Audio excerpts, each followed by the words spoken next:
Good evening. You're joining me tonight, all shot down on tonight's coverage of the Wheel-to-Wheel Racing League here, round 7 at Portimao, Circuit de la Garth, the Algarve circuit. Even I get that one correct there. 15 corners make up this track in total. It's the first time I believe that we have joined this track in our racing league this year. 9 corners make up the track to the right and 6 to the left, with the total length of the track itself 2.89 miles. It is one of the shortest tracks on the circuit. It only came back to the calendar back in last year. We saw it for the first time when the real F1 circuit came to town. The track record currently sitting at a 1:18.7 set by Lewis Hamilton himself. The track itself is going to be new to a lot of these drivers this evening, including myself. So it'll be interesting to see how they play the strategies out and see what goes on.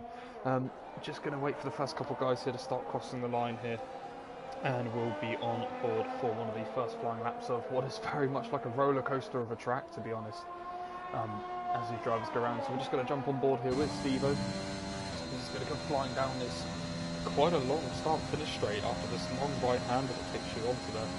And it's going to be a very quick first turn onto the right, a quick flick in, doesn't touch the yellow sausage curve, keeps the car running into 2 and then into 3, which is this very tight right hand hairpin. Again, don't want to be too close to those curves. And then you've got this uphill left of 4. A lot of these corners are going to be off camber, so the drivers tonight are going to be very careful on how quickly they put the power down. And we're heading down into another heavy braking zone of 5, which again is going back uphill to nearly a blind apex of 6. Which is then going to quickly change direction as we're going to come back downhill into 7, and then we're going to go back up again around turn 8. Again, Steve doing a very good job to keep the car and getting the power down nice and easy. We're going to go back up the hill now to the left at 9, and then a quick flick to the right through to 10, which is going to come to the heavy braking zone of 11, double apex, kind of 2 corners into 1 there. And then we're going to go drop back down to 12 and flip the car back straight up round the corner, heading straight up into the hard left of 13. And we're going to be coming round now to nearly the end of the lap already here, as you've got this nice long downhill right-hander of 14, and it's going to be pretty much get the power down as quick as you can, because turn 15 is going to be flat for these guys, and it's just this long streak of downhill just before you lift straight back up as you get across the line. And where is Steve? We're going to put ourselves across on the board with a 1:18.3. So we're going to quickly try and jump back now to some of these other cars there. Who else is going to be coming across the line? And who will be there? It looks like we may have a Ferrari just about to cross the line here of, Bannister setting a 1:19.1 there, bringing himself up there. So these times are going to come in quicker, fast now. Semi get crossing the line with 1:20.1. Lovely second crossing the line with another 1:19.2, and then Riker taking a momentary top spot with an 18 flat, and Lars coming in with practically an identical time with an 18 flat as well. So these times are going to be very quick, and then out of nowhere, Clark coming through with a 17.2. That would have been one hell of a lap for the Alfa Romeo driver. Definitely coming to town. Nice and easy there. Looks like Chaos has come through with 1:19.1 as well for the other Alfa Romeo, so bringing himself up into 5th. And we're going to have another car there. One of the Alfa Towers come around the last corners. It's going to be Prav. He's going to come down across the line, and he puts himself up into 8th position with a 1:20 flat there. One of the Aston Martins have just crossed the line of Dastardly. Now there's a guy I haven't seen in a while. 19.6 put himself up into that 8th spot. Just dropping Predator's Sega down there. I believe we may have just had another car across the line. No, it looks like we're all up to date so far. We've got the red flag of Paulie. No, it's not Paulie. That would be Steve-O who's coming into the pits. I know we've just had a time go through for Chewy. Takes himself up to 3rd place for the Mercedes team with an 18 flat as well. 3 times less than a 10th of a second separating these boys. God, this is all getting close today. Right then, we'll see who else on the track. This track is just something else, so let's be real. It's so many different levels, and the camera angles, like it looked like it when they were there in real life. And driving the track, trying to get used to this track, these guys have got their work cut out for them this evening. Fortunate enough to take a quick breather, I believe, as I have a feeling a lot of these guys have done their lap times now. CHN then goes across the line. There we go with a 1:20.9 as well. So still a few boys to come across the line there. A couple of these lads still wanting to get their times on the board. We are going to cut round here. We've got a couple of guys. We've got Maxi or Paulie. These guys on a lap. It looks like Paulie is. Where is Maxi on the track there? In perspective, Maxi crosses the line with a 1:19.5. Puts himself on from 12th place. Jump back here. I'm trying to find who else we've got. So it looks like Paulie is our main man on a lap at the moment. And let's just ride on board with this Red Bull driver and see how well he keeps it together. Coming into, well, the middle sector of the lap now. Again, it's just such a flowing track. Yeah. The levels are a little bit of an oversteer there. Again, something with the elevation changing between the corners and the braking zone and everything, it's just going to catch a lot of these guys out maybe this afternoon. So everyone's going to have to be definitely on point to make sure they don't kick up a spin, don't take it off the track. Just, well, like I say, ride the roller coaster, keep it on the black stuff in between the white lines. Right, then it's going to be following Paulie round the last two corners off the lap again. Powers down nice and early. He's going to be chucking around the fast right hand of the final corner. He's going to come down to the line. Where is this going to put the Red Bull driver? As he's going to come flying down now, and he puts himself up in the provisional pole with a 16.7. God, 5/10 clear at the top for the Red Bull man. He's clearly got a point to prove here this evening, and we're going to cut back now to the Aston Martin of Mikey, who's just come on to the end of his lap now as well. Let's see how this is going to pay off for the gentleman himself. Going to come down again. It's just this nice little up flick as it comes over to the final part of the line. That puts himself up to 9 with his teammate at 18.9. Just picking the other Aston Martin. So as it comes down to it, we have a couple guys on some 1-second attempts laps in. As you can see, Bloom is out on his first, well, he's out lap from McLaren. Jacob still fully for pits. So nearly everyone is on the board. We have some yellows. It looks like people are just slowing down to let everyone have a bit of space. So we're going to stay on board with CHMO again. Going to come round his, try and straighten the car up as quick as he can mid-corner to get as much speed. I don't know about you, but CHM always seems to run a very nice, but lower downforce as far as I've known that I've run against him. And he's diving into the pits, so he's not going to finish the lap there. So we are going to catch Bloom himself starting his lap. We're just going to ride on board here, and I'm just going to let you guys hear just the amount of gear changes and just the throttle and like that. So we're just going to do a circuit of the lap.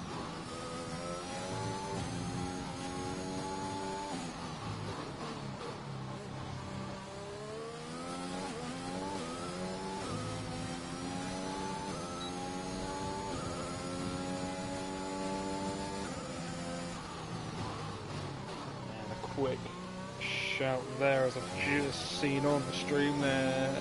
Pilks himself, boys. It's nice to have a company this evening, and hopefully he's going to be enjoying watching this as much as we will as well. Relatively tidy so far, a couple of oversteer, so he's probably going to be willing to find those extra couple of tenths around the track. You guys still on the track, awesome. Everyone looks like they're starting to come back out again to the Haas guys leaving the pits. On down the state and Blood and Sam. Yeah, and it's going to be another driver who's going to be straightening up and just going to flick it back and just to see the elevation change as he comes around the final corner. Very up on the curb, surprised that wasn't invalidated, but he's kept it nice and smooth and up in this massive hill to cross the line and put himself P7 with an 18.3. Put himself right up in the mix with these front runners. So everything's probably going to calm down, maybe just a little bit, fingers crossed. As we're just going to wait for a couple of times. It looks like we may have the main man himself, Glock, who's gone purple in the middle sector for Alfa Romeo. How is he going to be able to finish off the lap here? Okay, he's got 5 tenths to find when it comes round to this one. And let's see what his lap time is on, and how is he going to compare? Is he going to fly around that final corner, dip down, and then fly back up the other side, up across the line?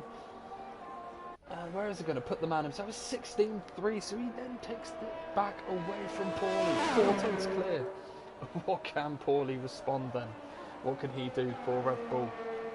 As he's going to be sitting in the pits, probably thinking that himself. So we've got both the Haas drivers. It looks like they're actually doing a bit of a team strategy here, both following each other around. Let down Estate is leading with Blood and Sand right behind him. Both on flying laps, so we're going to keep an eye on these guys as they're both going to be within camera shot. Kind of trying to keep an eye on them anyway. As also Blood did back off a little bit to give himself a bit of space. So we're going to stick with the let down Estate here as he's kind of round off his lap. And again, the first sector is just, you blink and you miss it. A couple of corners and you're already done there. He's gone 3/10 faster on his own personal best. Currently sitting P10. How far up the order is he ready to get himself? It looks like Blood may have aborted his lap time there, as he's just let through the Aston Martin, who was behind him on track. So it's always nice to see a lot of driving etiquette, and no one really wants to get in the way of anyone, and get out of the way as soon as they can, just to make sure that they don't impede anyone's lap times, and it just keeps it nice, clean and fair. And again, blink and you miss it, and sector 2 is done as he throws it down the hill. He's now 7/8 up on his personal best. This is going to be a massive improvement. This could really put him up near the top 5 if he can keep the car together and tie the rest of this lap in. Now only 2 corners to go again. I say 2 corners, it's practically 1 braking zone, and you just keep it flat as he's going to chuck it in, make as much use of the track. I'll get my words correct in a minute. As he's going to come down, he's going to go up over the crest, and where is this going to put a let down a stage? He kicks it up into 5th place with a 17.8, really getting him stuck in there. So now I can just catch a quick breath as the AlphaTauri, beg your pardon, who was let through, has gone in, and so has Blood and Sand. So a couple of the light guys are on out laps. Steve-O, we have Dastardly, and we have Maxi, who will be coming off starter lap. It looks like we may have Bannister on a lap at the moment, closely followed by Sega. Other way around, beg your pardon, Sega's going to be the first one, but it looks like he's invalidated his lap, so it'll be interesting to see if he goes for another run in the Williams. Did he put enough fuel in the tank? We're going to cut back here to Bannister himself, and he's going to come down across the line. Where is this going to put the Ferrari driver? He's going to be a little bit closer at the front, puts him into 8. Everyone's improving, going 9/10 faster, 18.2. So either everyone's starting to get a bit more confident with the track this afternoon, or that track is really improving. So if it's going to be the track side of it, anyone's going to want to be the last person across that line to make the most of this. And we do have a yellow in sector 2 there again. We've got a Williams of Sega going very slow. Maybe he's pushing a little bit too hard there on his lap. May have just lost the rear. Again, the track changes elevation so much, you just don't want to do that. And that was very close between the Williams and the Haas driver. Sorry, Haas, beg your pardon, Alpine. I'm going to have to find out who that may have been. It may have been Maxi, yes. So that'll be something for the stewards to just have a look at there. Maybe if there is anything to take up, if that's impeded Maxi in any way. So we're just going to ride on board with the Alpine driver now. And again, just look at the way the track just drops down. Right, I'm on the wrong driver, I believe. No, I'm not. I've been commentating on the wrong one there. Again, Max is going to throw it round. Just look how much it drops down. And there's just every apex is on a crest. You just got to trust the car. Stick it, you chuck it in. And he's going to keep it flat now. He's running through. He's up at a 7th. He's going to 8 before the line. Where's this going to put the man up into 7th with his teammate? With a 179, just get ahead of his other team, of the other Alpine. So everyone is improving quick and fast. We have a McLaren. Looks like he's going across the line. Looks like Bloom is starting it up. We have AJ who's on his out lap. Actually, it could be either or. Let's double check. It is Bloom on a lap. Who else do we have out there? We have Dastardly, who just got a little bit quicker in the first sector, so he's definitely having some momentum here. Down 14th at the moment, coming high. Can he get the Aston Martin? Where will he be? But again, so many blind spots. You just got to trust throwing it into all these apexes and just hope the car's going to stick when you put your foot down and get the throttle going. Just get that traction as best as you can.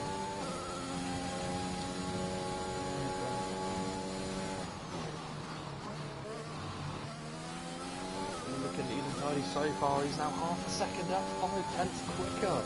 So this could be a big improvement from Dastardly. Where could he be? We could be looking moving around the 12th place if he can just keep it clean. A couple extra tenths, he could be looking at the top 10. How much time can he find? How much more is there in the tank of that Aston Martin as he comes flying around the last corner again? Which looks like we've got Alpine just following him behind. And then Alpine's going into the pits. Where's Dastardly gone? He's gone up to 12th with an 18.4. Improving by 6/10. These boys are making massive improvements. So either they're sandbagging on their first run, or they really are finding some more pace out the track.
Guys, excuse me for the slight break there, just need to catch a breath, get a drink, because we are down to the final 40 seconds nearly of this session.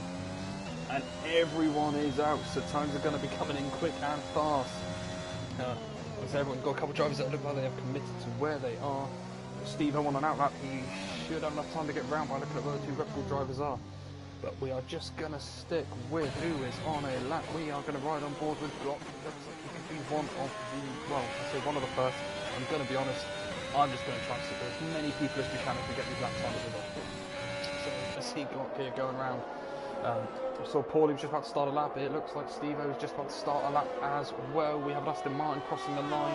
Just got to keep an eye on the times here. As it stands, Glock is going to be holding provisional pole with a 16.3, Paulie with a 16.7 in P2, and Riker being in the top 3 at 17.2. However, anything can change as we have Glock going purple in the middle sector. We've got a few yellows with some cars being a bit slower, maybe trying to get some space, and maybe they're on there in that, having to abandon laps, but we're just going to try and keep an eye as we have an Aston Martin going down across the line. We're going to keep an eye on the timing screens.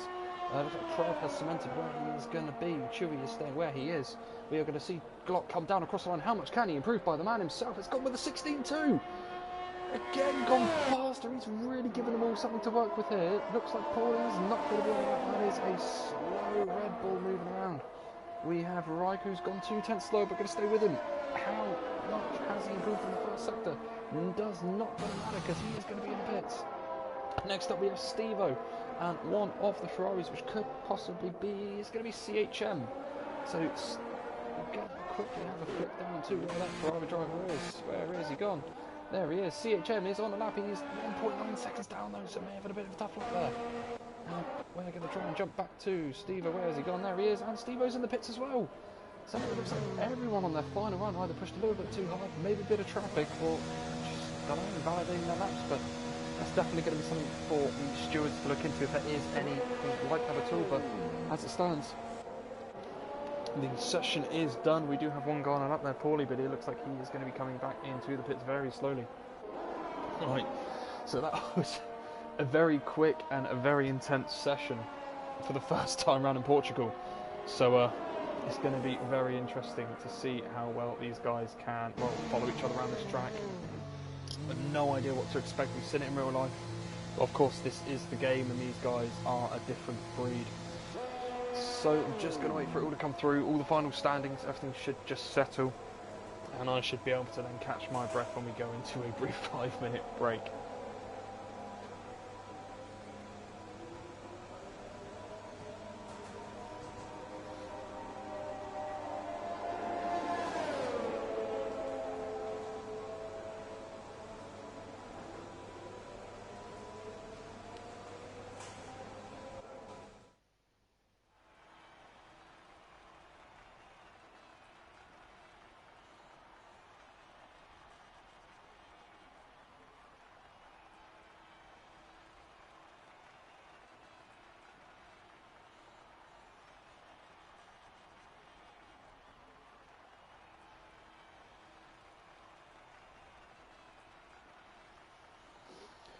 Now we have at the final classifications for qualifying to line our drivers up for the race. So we do have Glock taking the top spot with the 62, one hell of a lap.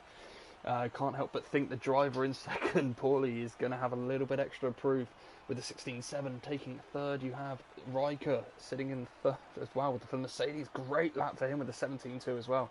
And then we just quickly rounding out the drivers here. We have Nosey and Chewy 4th and 5th, Steve-O 6th, AJ in 7th. I let down Estate, Bloomstar and Maxi rounding out the top 10. The rest of the drivers all sitting behind will be on fresh sets of tyres. So the big thing that I'm personally going to be intrigued about and very, well, just wanting to know is, what is the strategy going to be? The delta between the tyres around this track really isn't actually that much. If we look at the mediums, for example, as just a base setup here, the softer compound is 5/10 faster, with the hards being 5/10 slower. So, depending on the strategy, you've got 66 laps that they're going to be doing around here this evening. There was a couple ideas thrown up of 2 stops. We've seen, well, it can look on here, it does say that the 1 stop is doable as well. So we could see a couple of these guys mixing up soft mediums throughout the race. However, there was only a slight difference between doing something like a one-stop, which is the hards to the softs, or vice versa. So anyone outside the top 10, we may see some of these guys who are better on the tyres, maybe running the hards or even running the mediums, trying to stretch into that one-stop strategy.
Right, and again, I'm just taking all the breathers I can, because after doing the commentary the other week, I ran out of breath. So, just a quick count back in regards to the strategies. Could be a mix of quite a few things, to be completely honest, like I mentioned earlier. However, just to kind of put it into perspective for anyone who is watching, the softs having an average life, we could see around about 20 laps, and the mediums going about that 5 laps longer. However, the mediums can be stretched, we can say, to around maybe 30 laps. The hards themselves, the reason that the one-stop is possible is because the hards can do a whopping 40 laps around here. However, you have to take into account, half a second slower than the mediums and a full second slower than the softs, but can do double the stint. So, I don't know how common the safety cars are going to be around here, considering how much runoff there is. I hate to say it, probably going to jinx a few drivers this evening, but I'm expecting with Cody's, and the way the game unfortunately can be built, there might be a few penalties. So, like I say, I'm going to do my very best to keep on top of everything while these guys are going around. I want to apologise in advance if I do miss anything, and I will be getting myself a drink.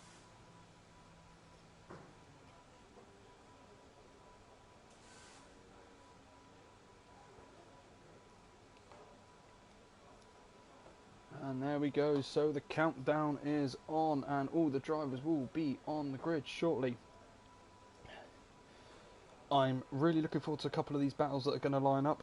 Some of these drivers so equally matched on pace on a track where there could be a couple overtaking points, but a lot of these heavy braking zones, like I mentioned before, are all off camber, so we could see a couple people doing some pirouettes here. But as the weather forecast came through, it looks like we are going to be having a cloudy and dry race all the way through, so no rain in Portugal, which I'd have been surprised if there was, to be completely honest. But again, it is the F1 game, so anything can happen.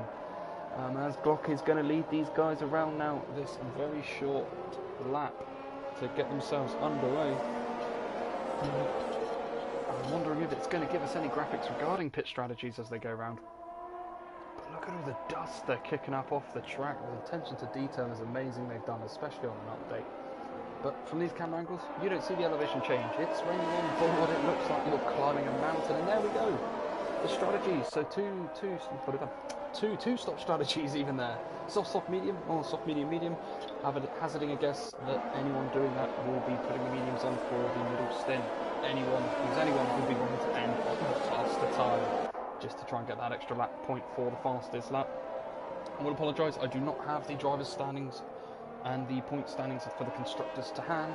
I will try and find it throughout the race if I get a second to do so. But the dust those cars are kicking up. Be interesting to see how that affects them on the opening couple of laps while they get the tyres up to temperature. We do have Droftas at the back of the grid as well, so he's going to be a man to watch. Again, just like in Canada, he's fighting his way through the field on the mediums. So plenty of action here to go. All 20 drivers on the grid, and they will be lining up for us. As they will just peek up over the top, and we will see the car in a second. And where is he? There he is. There's the Alfa Romeo Glock, closely followed by this barrage of cars. They're all just going to slowly start peering into frame. That's very cinematic of Cody's. That's very nice. They've done a good job of that camera angle.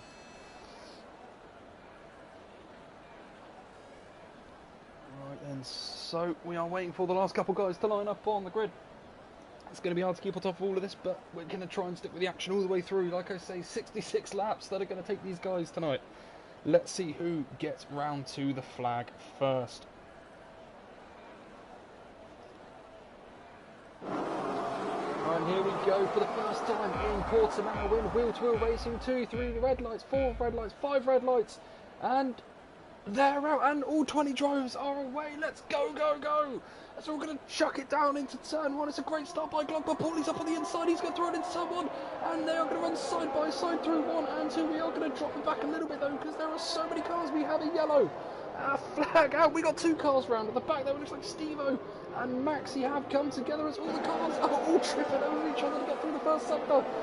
And it is just like in real life, nobody knows where to go, but the track is so wide, it gives them so much space, and we've got some more action further back, and there's some of the front as well as Glock and Paulie are get exchanging blows on the early lap, swapping positions. CHM has had a moment back there as well. I knew there was going to be a lot of action going on. These guys are just going to keep me busy all afternoon. Right, so we're going to just jump back to the front because these two are stuck together. Glock has... Paulie's got back past him as they're going to come round to the final part of the track already. They've swapped position maybe 2 or 3 times. Oh, this is only the opening lap. Oh, here goes my voice. Oh well, it's going to be worth it. The drive is so close. Let's make sure we've got this all set up correctly. And Paulie's got a little bit of a gap going. As we're going to the timing screens to kind of fix themselves, because I'm not getting all the proper gaps here. As coming across the line, here we go. So yeah, Paulie does lead them in to lap 2, but Glock's coming straight back and up the inside. They're going to go side by side through 1 and 2. It's so close. Oh, wheel to wheel between the 2 bodies. They are not going to take a break. And all this is doing is getting the likes of Riker and Nosey right up into the action as well. Oh, this is just brilliant. And who's that off in the background? We have a spin of an Aston Martin. Who is this? And it's Dastardly. He looks like he may have had a little bit of a tag. I don't know into 1. But the car definitely could have been unsettled there. It's such a fast track and a fast lap. And again, we have a yellow. has really beat Mr. S17 again. Unfortunately, his tyres may have cooked a little bit there as he spun them up. But again, these first four guys, all like stone separated by next to nothing. Oh my gosh. Right then. Glock is still holding out there. That Red Bull's going to be filling his wing mirrors. All he's going to see is blue, red and yellow. We've got some movement going on the back there with Trev, Maxi and Steve-O. We may have had another little bit of contact further back between some drivers. But like I said earlier, I'm going to try to catch as much of the action as I can here, but there's just so much going on. Maxi, and looks like we may have had another spin there. Trev has just dropped off the back there, but we're going to come through now and Glock and pace away with another fastest lap in 2 laps. Oh, we're going to see Paulie chuck it down the inside, or has Glock got enough? The DRS has now been enabled, so one DRS zone on this track, my memory serves me correct. That is going to be start-finish straight, so we can end up with a nice DRS train here. Just like a couple of tracks with Lucky Rush to go the other day. We do have a car stopped on track though. No, he's not stopped again. Aston Martin looks like he's struggling to keep the temperature in his tyres. The elevation in this track can really catch you out. You cut the tyres. We've got some action going on though between Chewy and Bloom. It's a side by side coming out of sector 2 into the. Oh, sorry, coming into sector 2. Beg your pardon. The Mercedes and the two McLarens having a little scrap, and we've got some action further down here. And we've got Blood and Sun and Lars having a scrap, but it looks like we've lost Blood and Sun, but we may have had a disconnect. Don't know what's happened there. But we do have a yellows as well further back, as we have Chaos has gone round in the Alpha. We've got all sorts of different tyres going on now. I've just noticed all the different strategies. So we're going to jump back to the front, going to have a quick look at what tyres we have and then at the positions. So, as we go around onto lap 4 there, we have the highest guy on medium, Bannister, up into 8th there, which is brilliant result so far, especially on medium, it's prime position. As we have Paulie and Glock. Oh, nose to tail. Is that going to send it into one? And Paulie's at the inside. Does it right on the corner. It's so close. So they come through 1 into 2 and Glock comes back at him. Is there enough room for the Alfa Romeo? Just enough. Oh, I bet the best place to be right now would be on board. Oh, Riker's going to have a field day. Look at this. As it... Oh, Glock's got DRS. There's 2 DRS zones. Beg your pardon. Glock's come back at him. Round the outside. And we... got a yellow in sector 1 again. Still no safety cars. Just going to quick check at the positions. Who has made the most and who has benefited really in that regard? I mean, the biggest gainer so far, Joftas.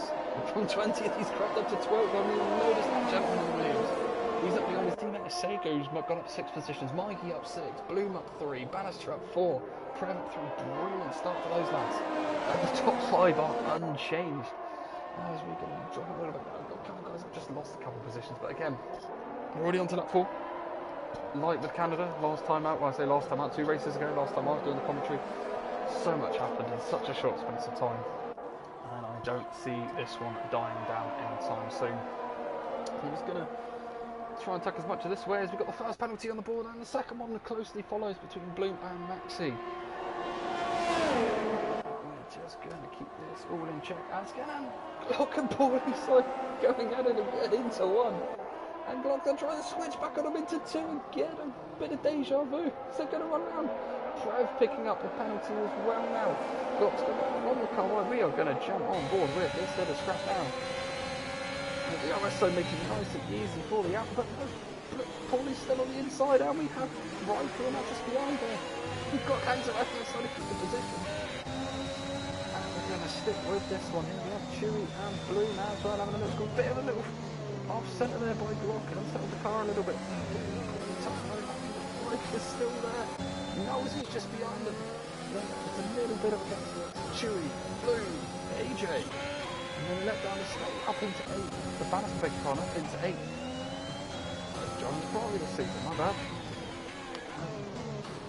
Change of position further back now between Maxi and Blood and Sand and going to try and keep an eye on everything. Right, so I say can't stop the space. I've got these little trucks going to stay on board with Paulie. Let's see how strong the DRS there is around this track.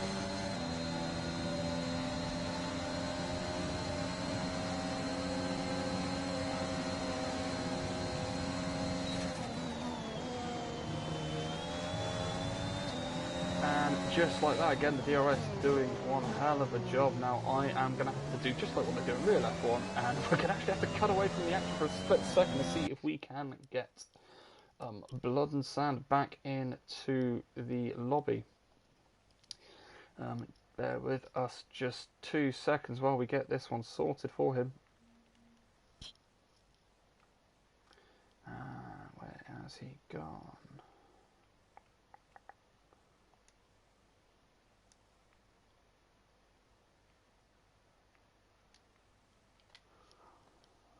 There we go, that is an invite done. I knew that was going to happen just like in real life. We have a position change at the front between these madmen. Nosy and Ryan having a great drive, they're sticking with him. This is brilliant, those boys showing tremendous pace for third and fourth. This podium battle is going to be just amazing. Just amazing. I don't know what else to say really. We've got a yellow down in the beginning of second, maybe sector 2, beg your pardon. Looks like we may have had chaos go around again. Got a couple of cars all bunched up there, so these front four checked out. But Paulie's picked up his first penalty. Bloom's picked up another. That could be important as we just jump to the front here. Get Paulie sends it up the inside of the clock. There is just no rest for these two. They're going to run side by side. Glock runs right a little bit. He's going to carry the speed. And it shouldn't harm him too much. And these four, oh, I can't believe this. This is brilliant. These four just checked out in front. They're all matching each other's pace. They're all sticking with each other. Riker and Nosy are going to get... Look like Nosy may have been sizing up the Mercedes there for a little bit, but it'll be interesting to see if he goes for it. Probably waiting for a DRS zone there, and we've got a little bit of a train forming behind with the likes of Chewy, who's breaking away from the two McLarens of AJ and Bloom. We've got Bannister, look on stay on AJ, as I say, it is a penalty as well. So both McLaren boys are on the board for those, unfortunately.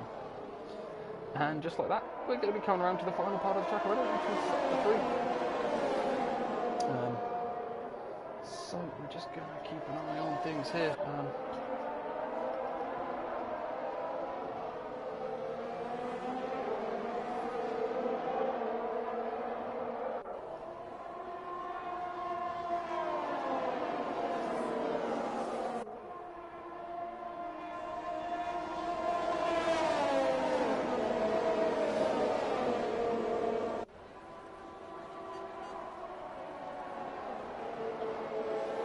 Just checking there, I have a little notification come up saying about some streaming issues, but it looks like the stream is still up. And as I look back up at the screen, Glock's on the inside.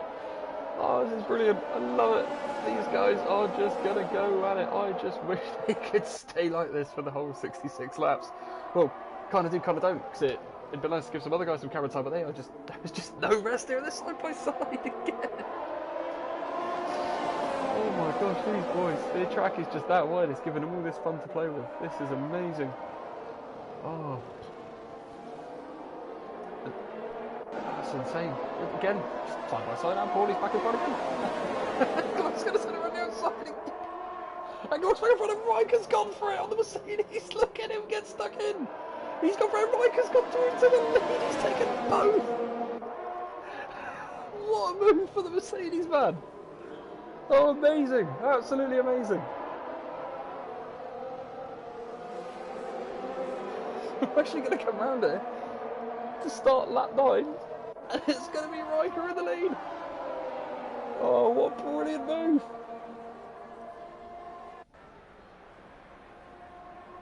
Oh, just don't know what to make of this. It's fascinating. And Glock's going to send him back up Riker into the turn one, and Riker's going to get a little bit close. This brilliant, all four drivers separated by less than a second. Oh, this is insane. It's going to be hard to cut away from this. There's so much stuff going on, but... Oh, I mean, that was just... Oh, fantastic move by Riker. Fair play to the lad for doing that. Oh, I bet that felt great. I really hope it was an intentional move as well and not just late on the brakes, because that was fascinating to watch. Right, then let's drop back and let's have a look at some other action, because these guys are suddenly a little bit spread out there. Glock's kind of checked out a little bit, bridging nearly a 7/10 gap, 6/7. Still there, but when it's over a second now, so it looks like if Paulie's going to want to make the move, he's going to want to get it done sooner rather than later if he wants to try and stick with Glock himself. Right then, so we are going to risk it, and we're going to jump back to a little bit of action else on track. We do have Draft Timber down the state dueling out here, Williams versus the Haas. This is for P9 at the moment. We're just going to stick with the still battle for a moment. We're going to jump back right on board a drop for a bit, and let's see what the Williams driver can do. Remember, he did start at the back, and he's already up to 10th in 10 laps, and we do have a change to the front as well as I turn away. That is Paulie up the inside of Riker. And if you see on the map, they are still side by side with it, and they are still side by side. But what is Josh going to do? He just thinks about it twice. He is on the medium, so his tires can go a lot longer. When I say a lot longer, a good chunk longer than softs. And oh, let that stays at a correction. Just gone through. Has he gone through? Has he cleared him? Yes, he has, and he's gone. Just like that. Didn't need a second invitation for that one. Just trying to keep an eye on the track map to see what else is going on here. This is one of the scraps going on. We have another scrap going on. There it is. Oh, what's that one there? Yes, Mikey. Mikey in blue. Let's see what the Aston Martin driver can do here. Back at the car, getting a little bit out of shape. Another pit stop underway there. We have Darcy's made one stop, and whoa, we have an off. That is Blue Star, and he's out. And is that going to be a safety car? We have a full car safety car, so that would have paid off perfectly well. Nearly perfectly the Bannister. And that is such a shame to see. Don't know what happened to Blue. Just looked like the rear went on him or something, and he just like that. But Glock is in to make a stop. What is he going to be onto? Glock, Paulie's in, Viper's in. No, he's in. Who else is going to be in? Who's on the mediums actually? That's kind of interesting one to look at. Let's have a quick look at changing the tyres here. So, we have Paulie in for the mediums. We have Viper in for the mediums. We have got coming in for mediums as well. And once we could have changed, who has stayed out? Droft has stayed out on the mediums, which is to be expected. Same with the likes of Lars, Chaos and Pred. It's saying that Bannister's gone on to intermediates. Which is definitely an interesting strategy. I don't think if it was going to rain, it's going to come down as quick as it did in Russia on the weekend. But fair enough. Yeah, oh, AJ's onto the hards for the McLaren. That's an interesting strategy. Chew's gone onto the softs. Let down sets onto another set of softs. Maxi on the soft. Sega, so yeah, Sega's one in as well. We'll see him going on to. Let's keep an eye on the guys. Running that. Right, and so Lars making a big benefit out of this on his 10 lap off mediums. Again, those tyres can go. He's not even halfway through his stint probably on there. So this is definitely going to mix it up a little bit when it comes down to the final round of stops, really, or the next round of stops in that side of it. Is this going to pay off? Let's have a look.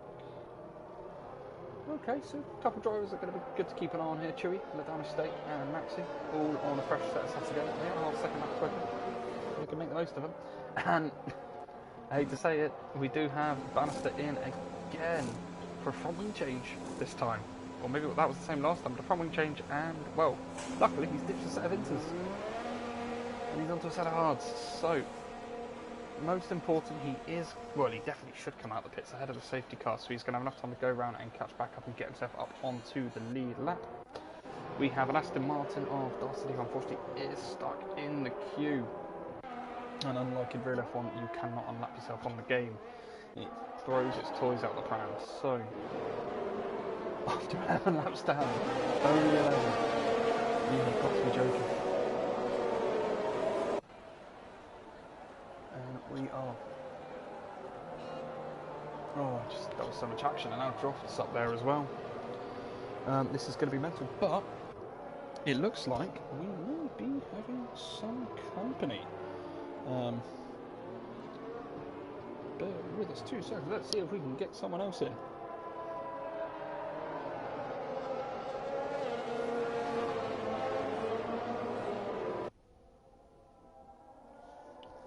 Just bear with us. We're going to see if we can get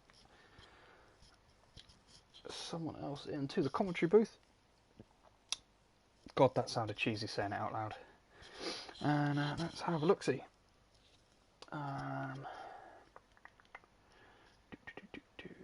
And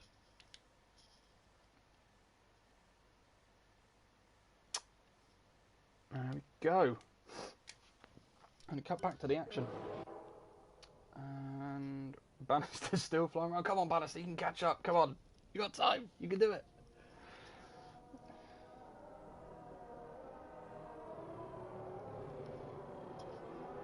Here's the safety car going to be in this lap. This one next. If it's kind to Ferrari driver, it'll be the next lap. That's what he'll be hoping for anyway. Yeah, this is going to be, well, it's going to just be the first 10 laps again. I'm not going to be able to breathe for the next half an hour.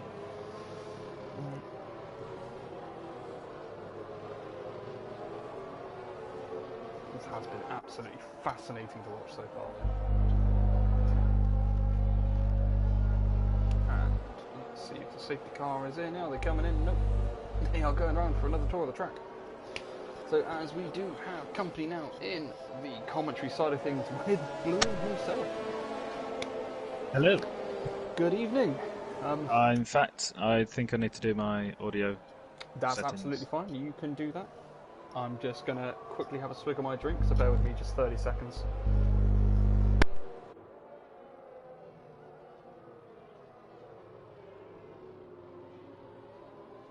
There we go. Hello everyone, you should be able to hear me now. So as you know, I've just lost control of my car, lost a wheel after 9-10 laps, and we now have a safety car here in Portugal for round 7 of wheel-to-wheel racing. So, rundown of the order, we have Drostas at the front, Glock, then Paulie Orange, Riker, Knowlesy, Lars, AJC, Chewy, Mikey, A Letdown of State, Steve-O, Chaos, Prev, Maxi, Blood and Sand, CHM, Sega, Bannister, and Dastardly. Bannister, unfortunate to have had an off himself, and then a mix-up in the pits got him onto the Inters, so as we were saying in the race, it's like a reverse Lando, and Dastardly is unfortunately lapped, but this game unfortunately does not let you unlap yourself under the safety car. But we are here on lap 12, and we are hopefully going to be underway as soon as we come round to the end of sector 3.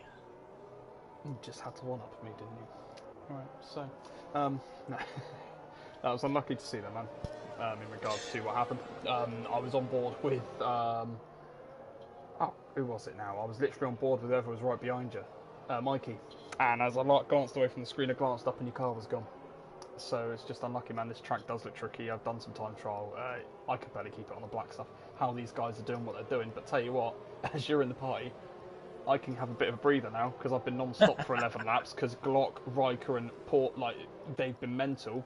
I'll let you take the restart. How about that? Aye, we will be underway very shortly as Droftas is leading the pack.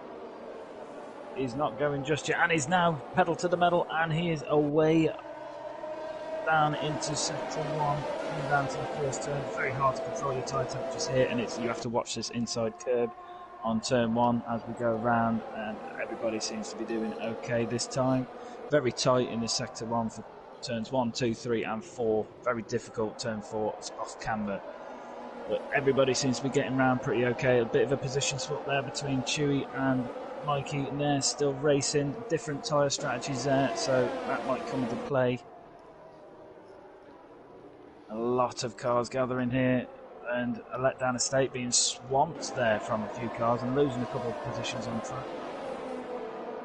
Yeah, I was saying earlier it's going to be interesting to see how the likes of Chewy, A Letdown Estate and Maxi make the most of these softs. They are about 5/10, I believe the delta is different compared to a fresh set of mediums. They're a second faster than a fresh set hard soft. So the likes of Chewy, we know his kind of pace and how consistent he could be. A Letdown State as well can definitely come back at these guys. But I can't tell if it's hard to overtake around this track. You could probably give us a bit more information here. Or it's easy to overtake, but it's harder to defend. It's difficult to race the track as it is when you've got other cars on with you. It just adds to the equation. Makes it even more difficult. There's a long sweeping turns here, and I was really struggling with my tyre temperatures on the left-hand side, but we have some action here at the front as Glock is trying to resume the lead of this race. Paulie Orange also overtaking Droftas on worn tyres, so he didn't hit under that safety car, and we've had a reshuffle. So Droftas dropping 2, Glock taking first and Paulie taking second. Yeah, if any action happens, I don't know if there was anything you wanted to comment on at all. Besides the top 4 in the first 10 laps, I caught little bits, but literally all I got were these front 4 or 5 guys, because they were just literally nose to tail, overtaking each other every single corner, running wheel to wheel, ironically, but lap upon lap, and it was just so hard to look away in that sense. Yeah, it's very difficult here. It's obviously a new track to the calendar for many of us here, but as you can see, a letdown estate having really good pace here. So he practiced this track quite a lot on project cars or Assetto Corsas, meaning that he's very fluent in this track, which certainly gave him the upper hand in qualifying. Yeah, the laps just got quicker and quicker. Tarifa, can you tell me actually, was the track improving throughout the session? Because the lap times just dropped and dropped and dropped. I think it's a mixture of the track rubbering in and people getting used to how the softs are feeling with the track temperature and the light fuel settings. Because a lot of people would have been doing full fuel runs for their practice sessions. But there's a few different tyre strategies going on track, which I think will bring another dynamic to this, because we've got Chewy on the soft tyres, as he's very close to the back of AJC, who's on the hards. Yeah, and again, I'm purely going off of the notes and a little bit of research I had on my books here, but it was looking like it was predominantly a 2-stop strategy, soft, medium, soft, or something of those mixes, which it looks like a lot of these front guys have gone for. The top, well, mine is dropped. The top 5 in that sense, but Joff could be doing the reverse and do medium, soft, soft, or people were even showed a possibility of doing a 1-stop soft to hard, and it didn't show that much of a difference overall. Yeah, there was some in-game discussion about trying to do a 1-stop race, but I think that only the elite guys with the elite tyre management could do that, in the likes of Paulie Orange, because he's probably one of the best tyre manager drivers I've raced with. And he was the one talking about doing a 1-stop. But yeah, the standard strategy was a soft, medium, or soft, medium, which is the options I got after qualifying on the softs.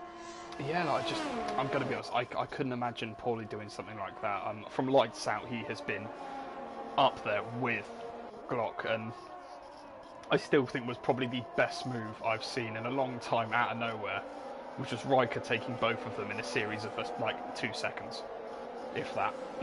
And Riker speaking of Riker, Riker's just gained himself a podium position by overtaking Droftas, but Droftas is fighting it back, coming down into turn 5, very tight corner, and he's right on his tail, but he cannot get the move done on Riker. I think Droff's going to have a tough time if he's going to have a bit more to bite off than he can chew in that sense, because Nosey and Riker have showed some serious pace around this track. The way they stuck with the leaders with a bit of DRS, but they were with them before. Yeah, the Mercedes and the AlphaTauri and Nosey are looking some serious contenders that could be a surprise podium for either of these lads this evening. Yeah, I'd be a bit biased if I started talking about my championship position, my championship rivals, and where I'd like them to finish, but we won't touch on to that. And I just need to hold the phone a second from all on-track action, because I just want to say congratulations to someone who has just joined in the chat, the God King himself, Xerxes, who is joining us on the stream now. Who's just popped in. Bloom, no! Yeah. So, it looks like, yeah, your teammates are not too best pleased with you, Bloom. No, but a letdown estate will be pleased for that overtake on Chaos as he comes down to turn 1 with the DRS assistance. He got that job done. But yes, Xerxes, my teammate, congratulations on your recent new arrival and all being well there. But yes, AJC standing in for Xerxes, the only McLaren looking to be able to earn points today. And he's so I do apologise there. I mean, to be fair, he's on the hards and he's showing some relatively decent pace. He's holding his ground. He's not pushing over. He's really sticking with it. He was with you on track a bit for He was, and it's just as the tyre wear comes in, you can really feel it on this track because the long sweeping corners. And Maxi is off. Maxi is in the gravel on sector 2. Oh, jeez. I mean, looking like he's got all of the wing there, so hopefully that was just a driver error losing it by himself and it wasn't a collision with anybody else. but I think now it's starting to check out. I don't know if you have the full track map on your side. Oh, Max is gone. Max is gone again! Oh, thank God for ghosting, but... Oh, he's gone. He's gone. Retired, gone, yeah. And what happened then? we have a in the middle of the penalty for a collision with CHM. Yeah, but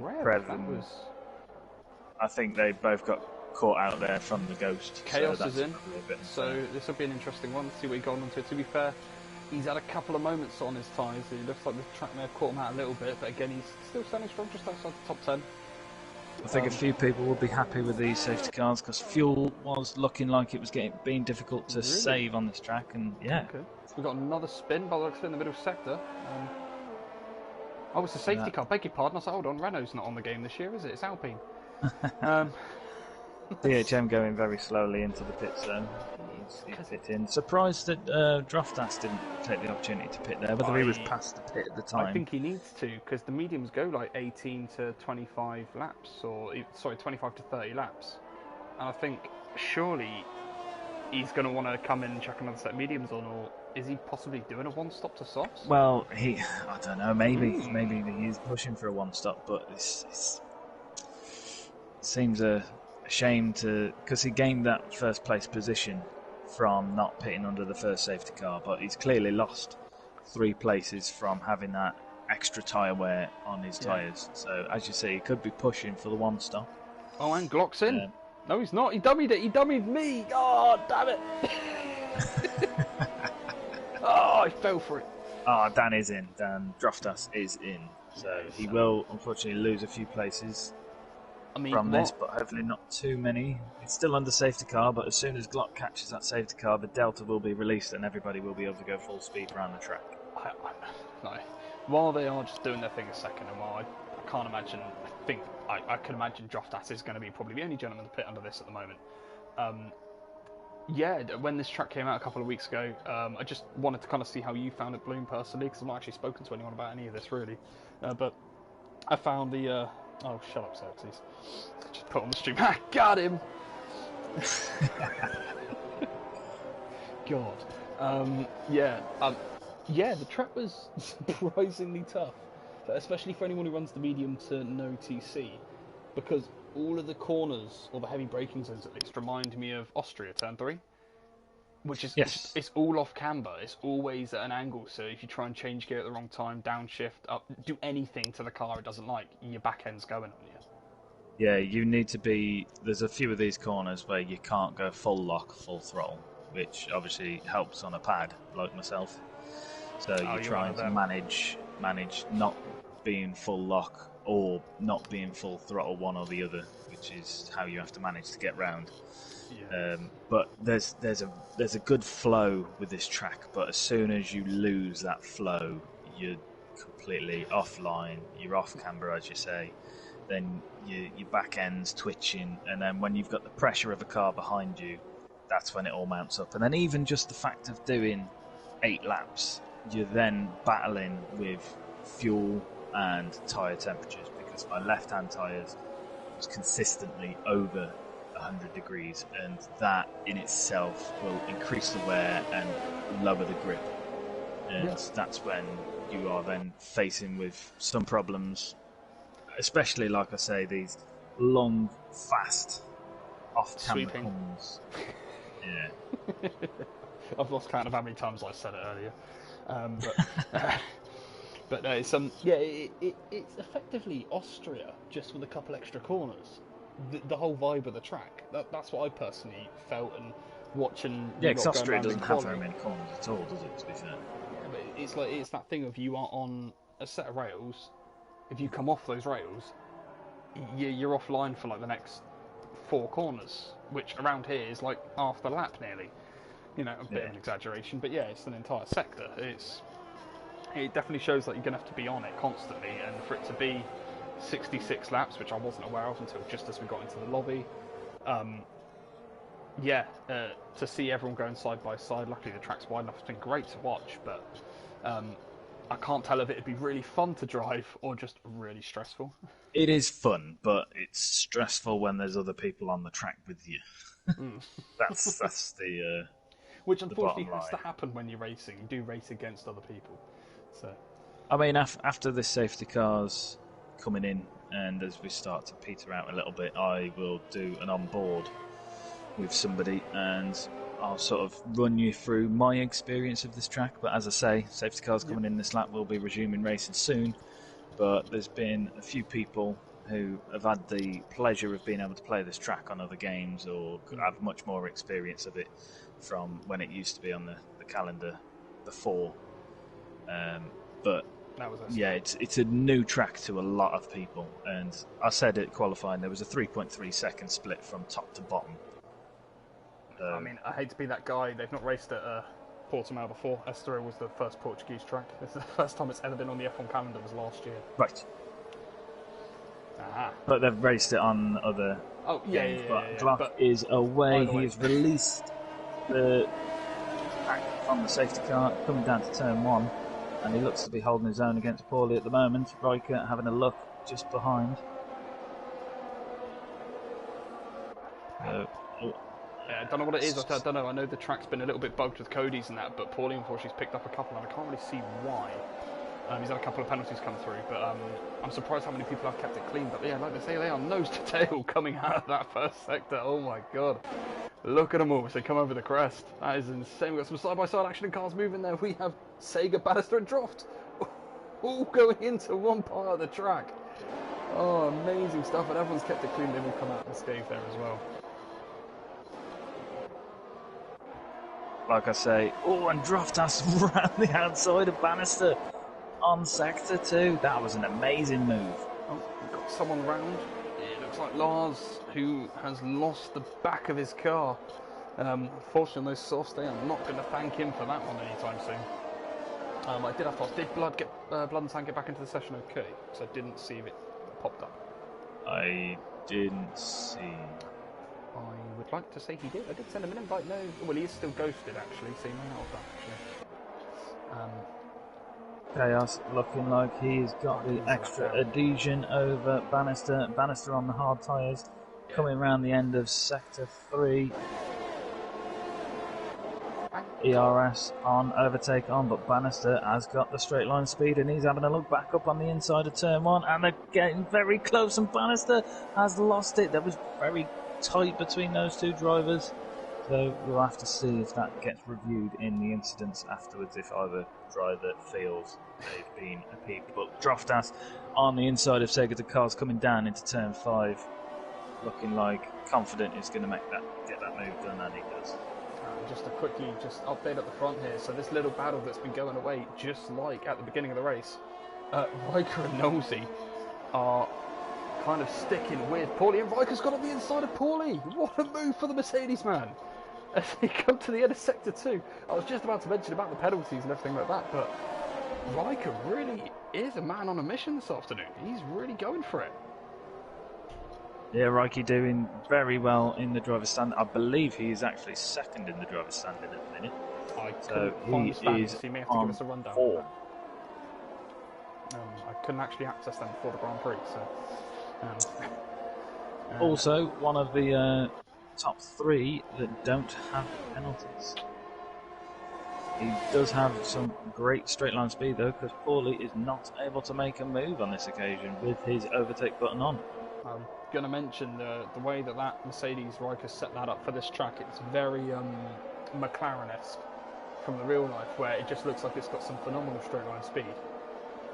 Even with DRS, it just doesn't look like people are getting anywhere near him. Oh, excuse me. But no, it looks like Glock's taken the chance to check out at front now. He's had the biggest lead he's had all race, just over 3 seconds. He was 5/10 quicker in qualifying, and he certainly has got the pace round here. He did, but he did not get away at all at the beginning of the Grand Prix. Everyone's glued to him. So either the slipstream maybe helping with a bit of a tow, but he's probably thanking himself for a bit of a breather now. Nosey is very, again, like Riker's looking rapid in the first, like that main straightaway. But Knowlesy, again, he looks rapid in the middle sector. All these corners, he must be running a high downforce or something, but that's what I mean. I'm really surprised with the pace of the AlphaTauri and the Mercedes. And scratch that, even the second Mercedes here on the softs of Chewy, who's just slowly bringing himself up into contention for this little scrap. He's coming out of nowhere, look at him go.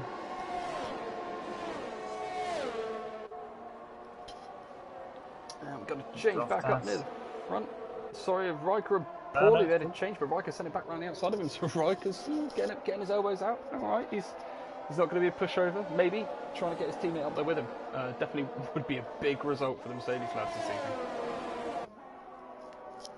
Oh. You're not the driver now, you're the commentator. No, I'm the commentator. I'm the unbiased commentator. Bannister in the pits. Unfortunately, again, he was on the hard tyres. I think he did have a spin at some point, so not having the best Grand Prix today. Just trying to keep an eye on these timing boards, but yeah, quite close battle for third place between Paulie Knowlesy and Chewy, and for second, sorry, and Riker. Chewy, the only one on the soft tyres, but the softs probably not looking to last much further than he's got them at the minute. Maybe another 5 or so laps. Oh, really? Max. Strategy is saying 20 laps. That's what I mean. It's like another 5 laps, and he's going to be looking to come in. Oh, and I'm missing Paulie overtaking. Yeah, classic DRS overtaking to turn 1, but this track looks like it's so wide, even the DRS overtaking isn't actually showing that it's that beneficial, because people have been going side by side throughout the entire lap, with or without DRS, up the inside, round the outside. It's just kind of, these moves are happening where I'm not expecting it, and these guys are doing great. It's fascinating to watch him clawing himself all the way back up to 6th already, and he's only been on 5 laps on those softs. Yeah, purple sector 1 for Droftas. And Chaos has managed to get his way past back up into the top 10. And he's now looking at the gearbox of Letdown Estates. These 3 have been battling away for a short time now. All whilst, as you say, Mikey, ahead of that little pack, yeah, having a race of his own on the medium tyres, doing well. And I can't help but think, I would say your teammate, but AJ, who he did just get passed by Droff, but he's got a nice little cushion to Mikey in that little train. Again, he's on the hards. He's got a nice little bit of breathing room in that sense, which you can't help but feel that would be making his life a little bit easier as well at this moment in the race. Oh, and a Letdown Estate just picking up a 3-second penalty there, but he is fighting off the Alfa Romeo of Chaos, just behind DRS and Overtake button on, but he's fastly running out of Overtake. Speed. Mikey getting closed in, but still keeping his position. That toe definitely saved him there, because I thought he was going to send it then into 2, or 3 even, beg your pardon. But yeah, this track just looks so fast, and these guys are keeping it so clean from what I've seen. If anything's happened, it doesn't look like it's been intentional, but he sent up the inside of a Letdown Estate, and he's made the move up to get us up into the top 10. He's now up into 9th even, sorry, and Steve-O just sat behind him. It could be ready to pounce on a Letdown Estate. What is going great on? Racing from these drivers here. Seem to be having little bundles of drivers together, having a good old scrap. Bannister making his way past Blood and Sand on much fresher tyres.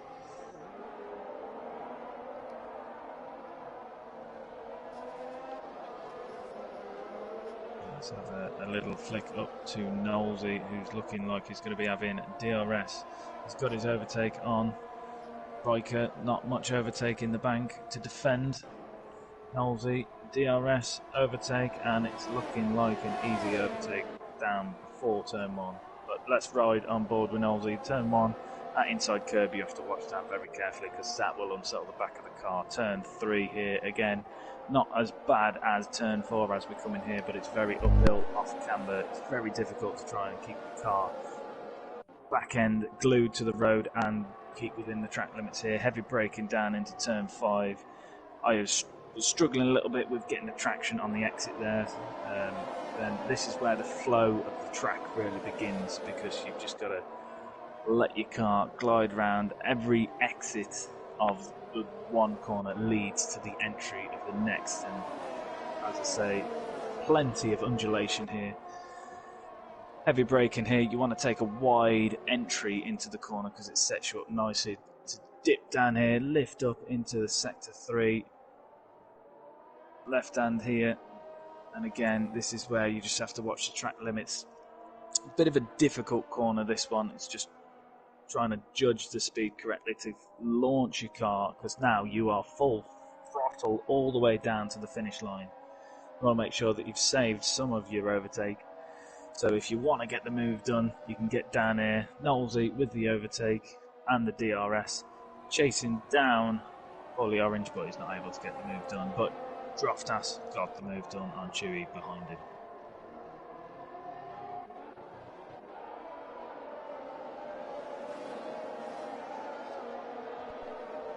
Paulie with a penalty there. I think Paulie has had a couple of penalties now. He's got 4 penalties in total, totaling up to 12 seconds. Glock has got 3.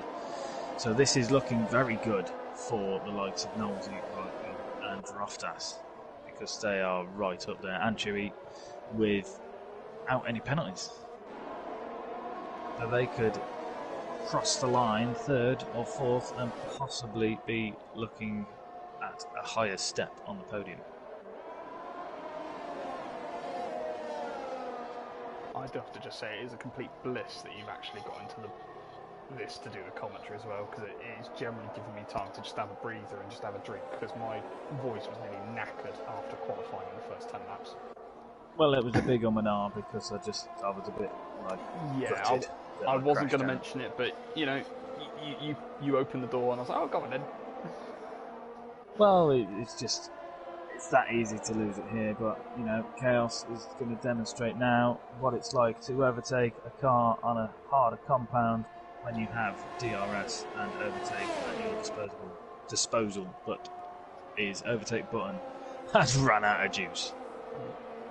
They're probably enjoying that to get the easy overtakes done, but to be completely unbiased, I was really enjoying it with no DRS, because these overtakes were coming in literally anywhere. They weren't happening down the main straight, they were happening at every single corner. It was great. Yeah. But Droft only 2.2 off the leading 4 now. He's slowly creeping in, he's got ahead of Chewy. Like you may have mentioned, sorry, I was just having a quick drink away from the headset, but yeah, Droft is slowly bringing himself into the fight. To be fair, those softs could be done and dusted by the time those mediums are done with the front runners, so he could have brought himself right into contention up at the front by not pitting under the first safety car. Could have been a big call. Yes. I think tyres will play into this quite a bit, although there is only 5 temps between the softs and the mediums.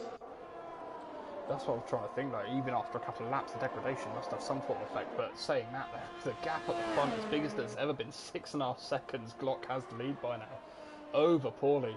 And then, yeah, Knowlesy, Riker sitting there, and down to 1.8 the gap to Droft now. He's going to be there. Give it a couple of laps. We need one of those AWS NAF F1 striking distance. Yeah, whatever the bloody things are that they flip into.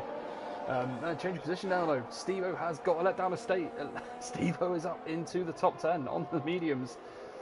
So I think those softs may be past their prime on that half. I was going to say, I think, although a letdown estate is on the softer compound, he is on probably very thin compound by now. Practically, I haven't gone 19 laps on that soft. Yeah. To be fair, he was having a quiet race earlier. AJ, he's got Chaos giving him company. So Chaos clearing Mikey has really shown the pace on those softs, even though they are 11 lap old. It does show the difference between 19 lap old hards as well. So I can imagine he's probably going to be sizing up come the end of lap 4, a nice little DRS overtake. Yeah, looking for a DRS overtake right now will be Knowlesy on Paulie. Top 4 drivers all on medium tyres since the safety car all on at the same time, and Paulie going right up onto the inside to try and break that. You were going to say he was going to pit? Slipstream. But Knowles still getting DRS, so still able to close that gap. Chaos is past the McLaren. into one. No. Chaos has made the move. So next up on the track is Chewy on 20 lap old softs. So the two drivers, to be fair, so Chewy and Letdown Estate both made the call into the same compound at the same time, and they are still going. But as you mentioned earlier, these two guys, well, I know you said it with Paulie, for example, but Letdown Estate and Chaos have seen them do it before. They can stretch their tyres. They quite happily take the hit on one stint and pull off some random stint later on down the line that benefits them a lot more in that sense. Yeah. That's a good point to make as well, actually. Yeah, Letdown Estate, he is very good at conserving his tyres. 20 laps on there. The only other driver to be on that tyre life of compound would be Chewy. So those two, like I say, they can be very crafty. They can be consistent. Even if they're a little bit off the pace, they can still be consistent and look after their tyres. So yeah, I think that they're definitely going for the long game. These top four, I just cannot wait to see how this plays out.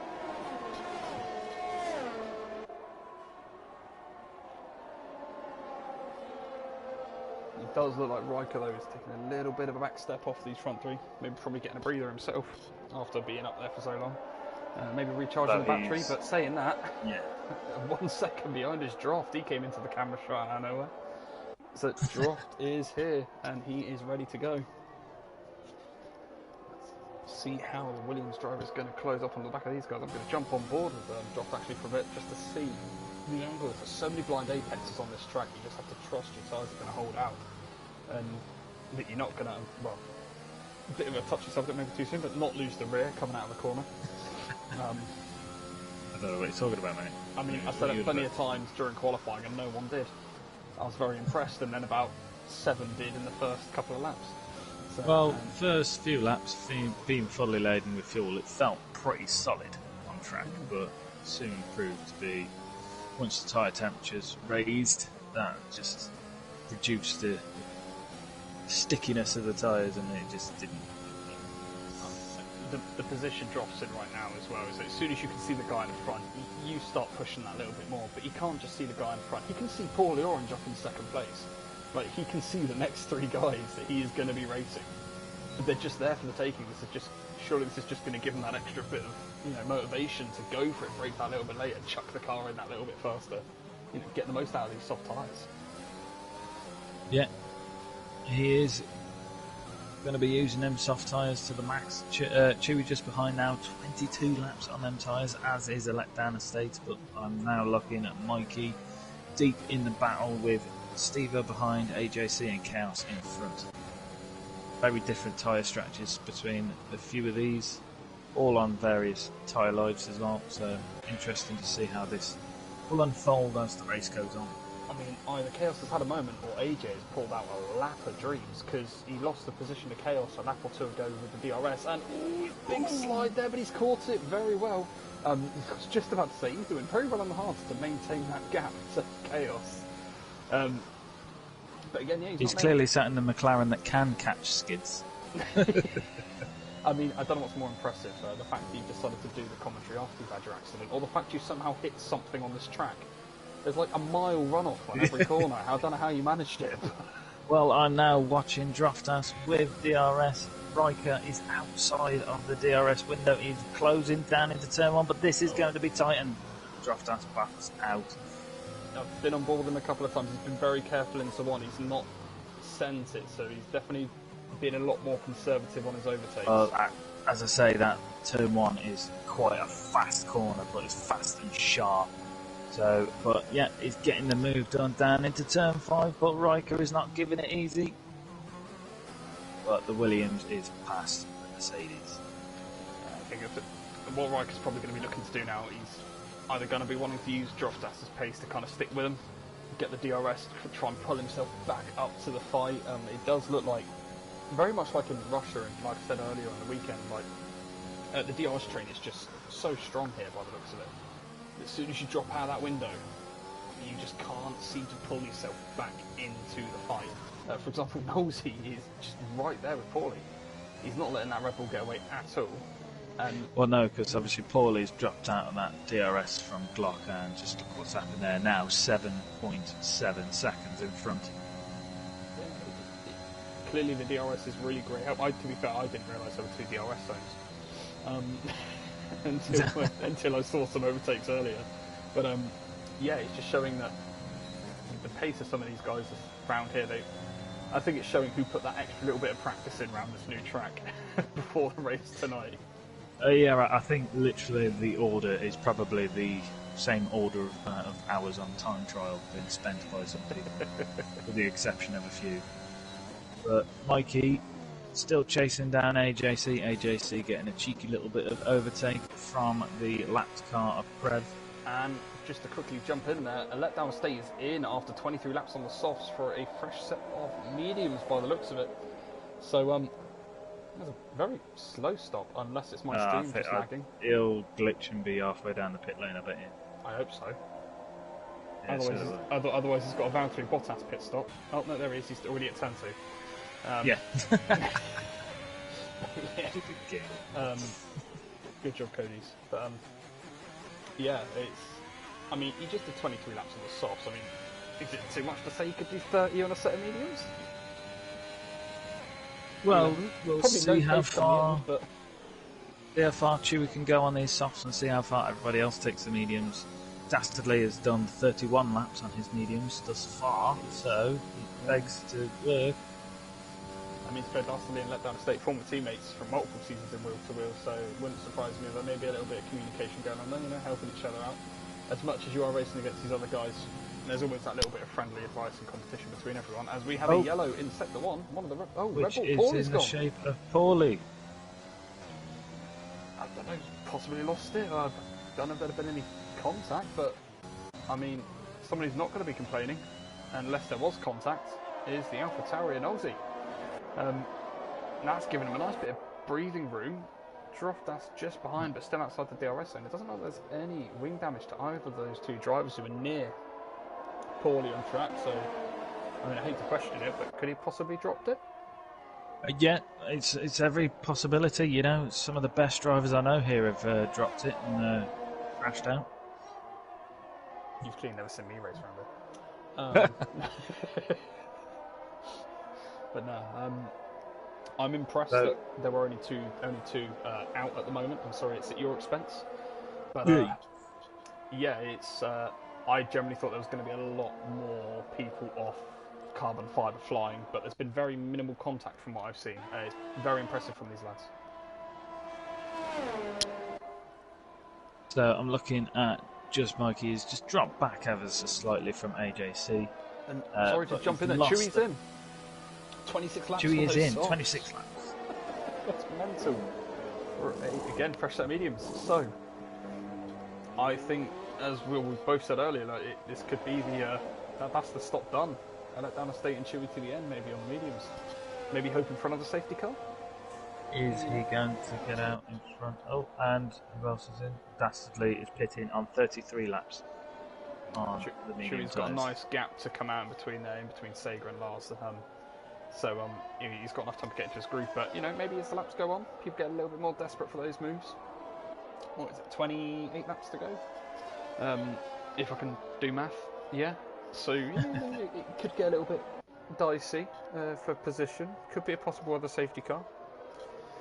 Yeah, it's getting ever so slightly overcast. I don't think there will be any rain that will fall, but it might affect the track temperature ever so slightly, which will just might help slightly with the wear and the temperatures. Well, the weather, as you guys gave me the feedback earlier, it was looking like it is going to be a dry, slightly cloudy race. No rain forecast, nothing, no spicy in that sense.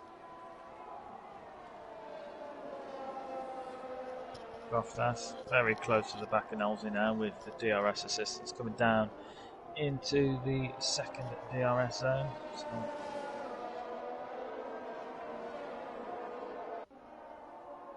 not quite able to get anything done down there. As he's sizing him up, someone is sizing up the McLaren on track. Mikey is on the move and Sager's in. Sager's in the pits on 26 lap on mediums. So this could, well, I'm presuming it's going to be a set of mediums to the end from this position. But Mikey, those 27 lap old mediums showing a little bit more pace than those 27 lap old halves, which I'm going to be honest, at that stage I thought the halves would have actually been in the better condition. We have a yellow flag. We have a red Ferrari car. off on hards. That is... Yeah. DHM. I'll say I made so many wrong name calls during qualifying, it was unreal, because I'm so used to seeing certain drivers in certain teams. Because I've not raced this season, I've completely forgotten who's driving for what team. It's unreal.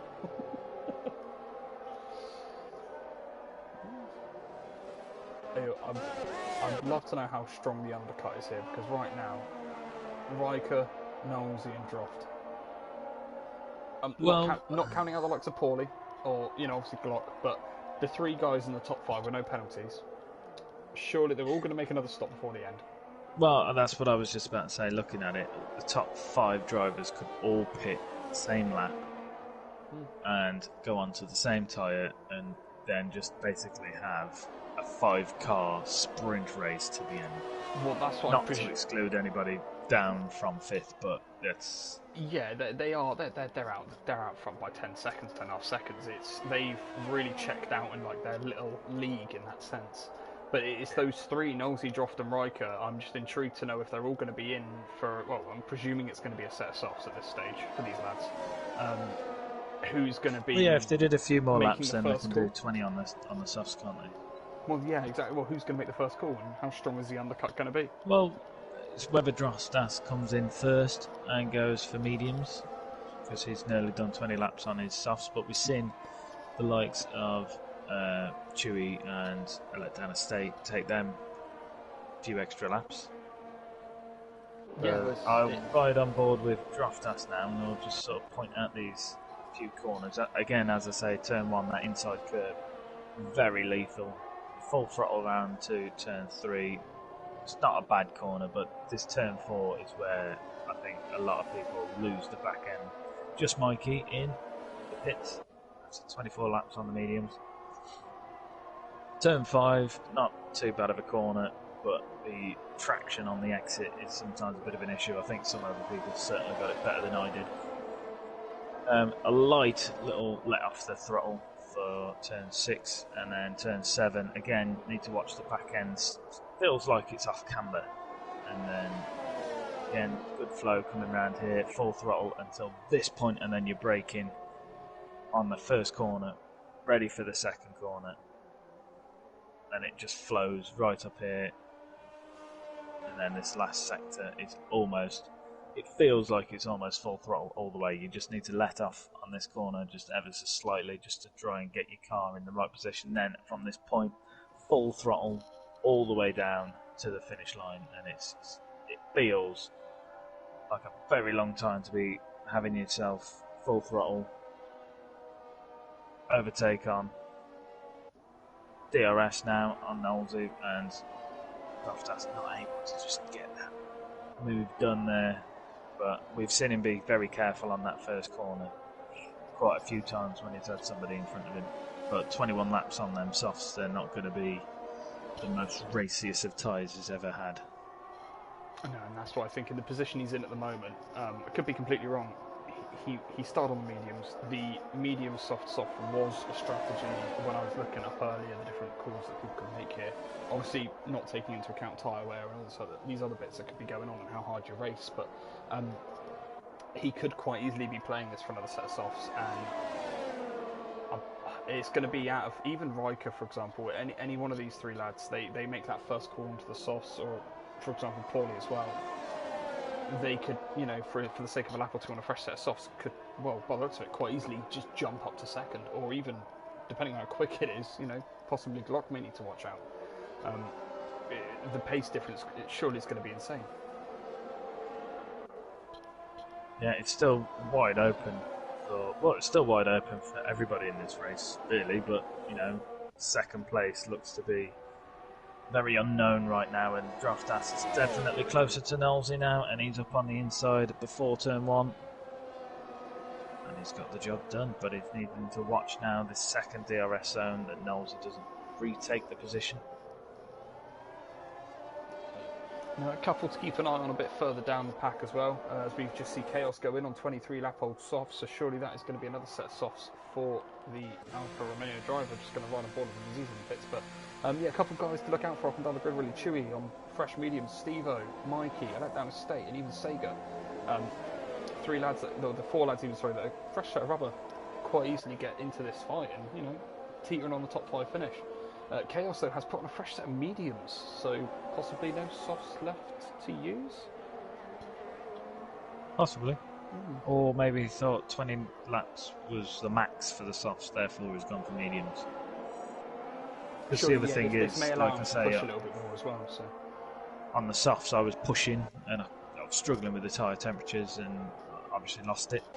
So maybe he thinks mediums you can push a bit harder and not worry as much on the temperatures because they should cope better being medium. Oh, and sorry, just to cut you off there, Droft and Nosey in, Riker's in, all in the pits, all three of them, boom, boom, boom. And as saying that, somehow Glock just broke the fastest lap of the race on 32 lap old mediums. Okay, GG. so I'm presuming it's a set of softs for Dross by the looks of it, set of softs on Nosey and a set of softs on Riker. This is where the fun begins. AJC taking a podium step whilst they're all in the pit, so we could just stop the count now and that would be good. He's going to need to flintstone that McLaren as quick as he can, I tell you, because he's not going to enjoy looking in his mirrors in a couple of laps. There's going to be three guys that are going to be gunning for it. We're going to have three very racy drivers here now. And Steve-O has made his way past Lars. I was going to say, yeah, so the battle for just outside the top 5, really. Steve-O showing some really impressive pace. And Chewy, a couple of seconds, well, we'll say a couple of seconds, but yeah, between the two. And possibly could be gunning for that 7th place. A couple of the drivers just outside the top 10 as well. The tyre differences are really making these calls interesting. Lars gonna have to stop again. I don't think AJ will. I think he's committed to this one stop, and I think he's made the right call. He's definitely made the best of the situation. But yeah, anyone for the top 10 really. Mikey, Chaos, they're literally on the edge of that boundary. They've got the fresh rubber to burn, really. Yeah, well, we're still open for safety cars, really altering this race. I'm going to be intrigued to see, because Paulie stayed out another lap, and we have a yellow. One of the Aston Martins has gone round. No. That's dastardly, yes. I mean, I don't know what's going on with that car this afternoon, but he's had a few moments, unfortunately, by the looks of it. It looked like once the tyres had spun up, I mean, I don't know, I'm not driving that car, but after the first spin, it looked like he struggled a little bit on those opening couple of laps to get going again, which is unfortunate to see, but it can happen to anyone, even some of the, I say, veterans of the league, in that sense. It can really catch you out. But yeah, Paulie's sticking this one out for a couple extra laps by the looks of it, on the mediums. Yeah. Glock stayed out another lap. He's clearly got that cushion. Yeah, Glock stayed out, but he clearly got the pace as he'd set the fastest lap on them tyres. So maybe Paul is thinking he can try and extend his lead whilst he hasn't got a battle. Sorry, just he's in. Oh, he's in now, is he? Okay, that'll be interesting, because Nosey is right on the back of Droft, looking to reclaim that position off the Williams. So they are going to be scrapping away. We're going to have Paulie coming out the pits right into this little... Well, I say that, he may not come out in front because of them pitting early, but yeah, they are going to clear him. Is Nosey going to go for the move as he sets the fastest lap of the race? He sits behind him, and I can't help but feel... Oh, yeah, Riker has cleared Paulie as well. Riker got past him as well. Paulie's going to... More than past him. pedal to the metal for that gentleman, but yeah, can't help but think AJC is going to be looking in his wing mirrors in a in a lap's time, because they were 6 seconds behind him, and that just shows the pace difference between brand new softs and 30 lap old parts. Not saying I'm surprised by that, but that's a significant gain. Yeah. And Glock's in. So clearly saw that Droft has gone, so he's now got that nice little safety to do it himself. Well, this is where we're going to see, like we do with most races, and the lads at the front that have got that bit of extra pace just start chucking it in for the fastest lap now, don't they? And this is, where possibly we could see a couple of mistakes or slip-ups, but it's going to get very close. As Droft is already within the DRS of AJ as they come down to the start-finish straight in that sense. And Knowles, he's probably going to be kicking himself a little bit because he's going to be wanting that DRS where Droft can't get it. And is that a Ferrari round I see in Sector 2? There is a Ferrari causing only a yellow flag. I was wondering if he was going to have a safety car then. I bet AJ was open for one. Oh, Knowles, he picks up a penalty there, which is not what he wanted, but Droftas makes his way. Well, he's making his move on AJC. And Knowles coming together. Knowles wasn't waiting for the second corner, he was just going for it. No, because that could have put a second between them easily. But them coming together like that, this game now, the settings we've got on, you can pick up floor or side pod damage. So that little bump between them two could have caused a little bit of damage. Just while there was a quick second to do so, a brief touch on the penalty situation, to be fair, because I was just intrigued to know how this is going to play out for people. Glock sat with a 3-second penalty. Droftas obviously clean. Knowles, he's picked up one, but that was his first just then. AJ unfortunately has 9. Riker's clean. Paulie's got 12. Chewy's clean. And then just taking it kind of to the top 10 really. Stevo with 8. Chaos with 3. Mikey is in the top 10 but without penalties. The final result could severely mix up here, depending on if anyone picks any other up now, because the podium I personally can't work out until I think they're going to cross the line for it. Well, Paulie certainly on the chase, picked up the fastest lap there, but he's still 3.5 seconds off Riker, but he's got 12 seconds of penalties, so I do think that will affect his final result here in Portugal. He's sticking with Draft. He's not letting him get away. Again, 18 positions gained in that Williams from the start, back of the grid. I don't know if he's just doing it for fun now, because he did it in Canada. He started at the back and got to the front. I can't remember who it was that we lost during the race. I think it was Paulie during that race, a scrap between Glock and himself, but due to connection or something. But yeah, it's Glock up front definitely seems to have honed it in, and he's just answered the fastest lap with a 17.7. Wow. Jeez. I mean, I know it's a game compared to real life, but the lap record for the real Formula 1 circus around here is an 18.7. So a second faster. Knowles is making the move on Droftas. What you say about the comparison between real life and the game, but Glock has just set a 1:17.7. The other fastest lap after that is a 1:18.3, which was set by Paulis, and he is 6/10 faster. So all I'm hearing is that Lewis Hamilton had to pick his pace up a little bit. Bono, these tyres are gone, man. Fastest lap. Well, that's what I was thinking when Glock set the fastest lap on 34 lap old mediums. I was thinking, that's fair enough. I've seen that somewhere before. But I'll be intrigued to know now if Knowles has the pace to get away from Draft. If he really goes for it now, because he's got to bridge that gap. He's got 3 seconds he needs to clear if he wants to keep that second. That, or maybe he's just playing for the podium. But it's Paulie's only 2 seconds behind Riker now as well. He's pulled that gap down massive.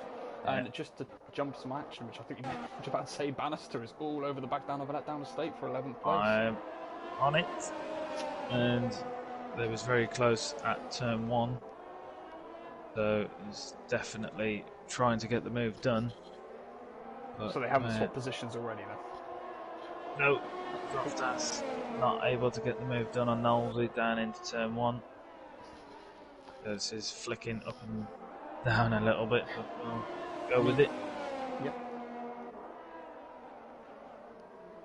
Just a bit too far back, so back to Bannister.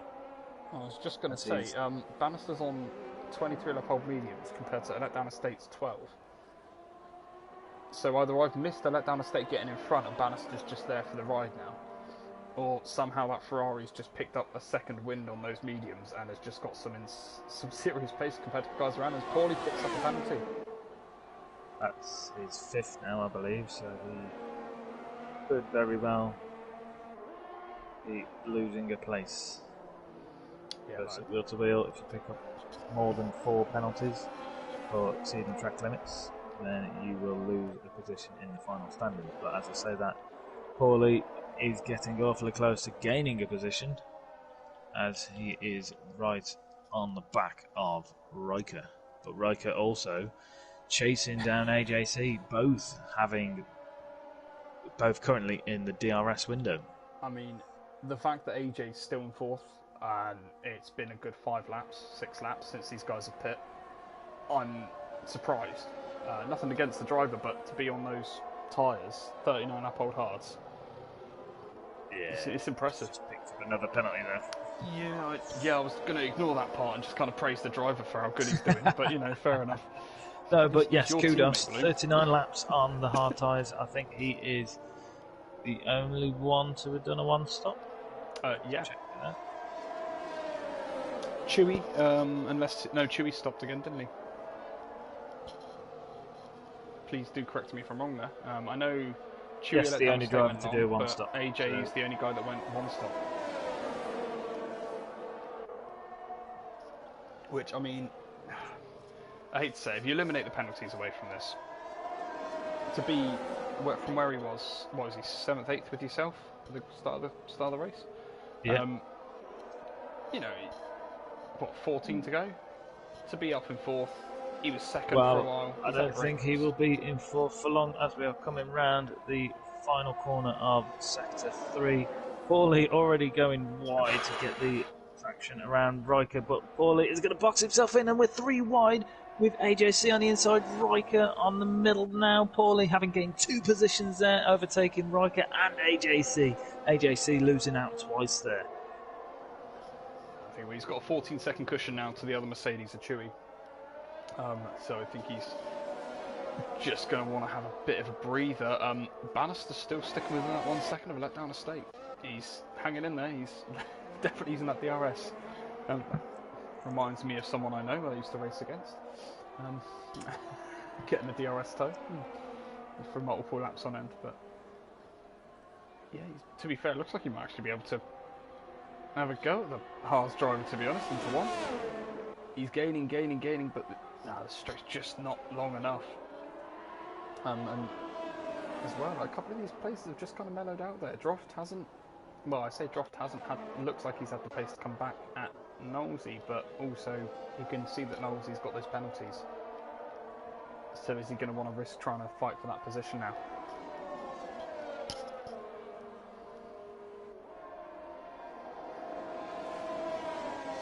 They are on lap 53. Let's do a quick race recap and rundown there. We've got Glock out in front with a 17-second lead. He has just been building that from the get-go. Knowlesy currently sitting in P2 for the AlphaTauri team. Droftas started at the back. He's up to 3rd for Williams. Currently keeping a clean race when it comes to penalties. Paulie Orange up to 4th now. Had a bit of an up and down race, but it's definitely been action-filled. Riker as well has been there alongside him pretty much from start to finish so far. AJ, as we mentioned earlier, the only gentleman to be on a one-stop strategy for McLaren, the sole McLaren remaining, up in 6th position. The second Mercedes is Chewy, keeping it clean in 7th. We have Steve-O in 8th, Chaos and Mikey rounding out the top 10. Just outside the top 10 though, a couple of the other drivers have had a bit of unfortunate luck or wrong timing on the tyres, so let down Estate and Bannister. Even Lars Sager as well running up in 14th. Dastardly up to 15th after what's been a bit of a tough afternoon for himself. Don't know if he's been carrying any extra damage, but he's back up to 15th now. Prev, CHM, and then Blood and Sand is classified on track. But just to see if he's actually in the car, and he's still ghosted, so I believe that is the AI rounding out in 18th.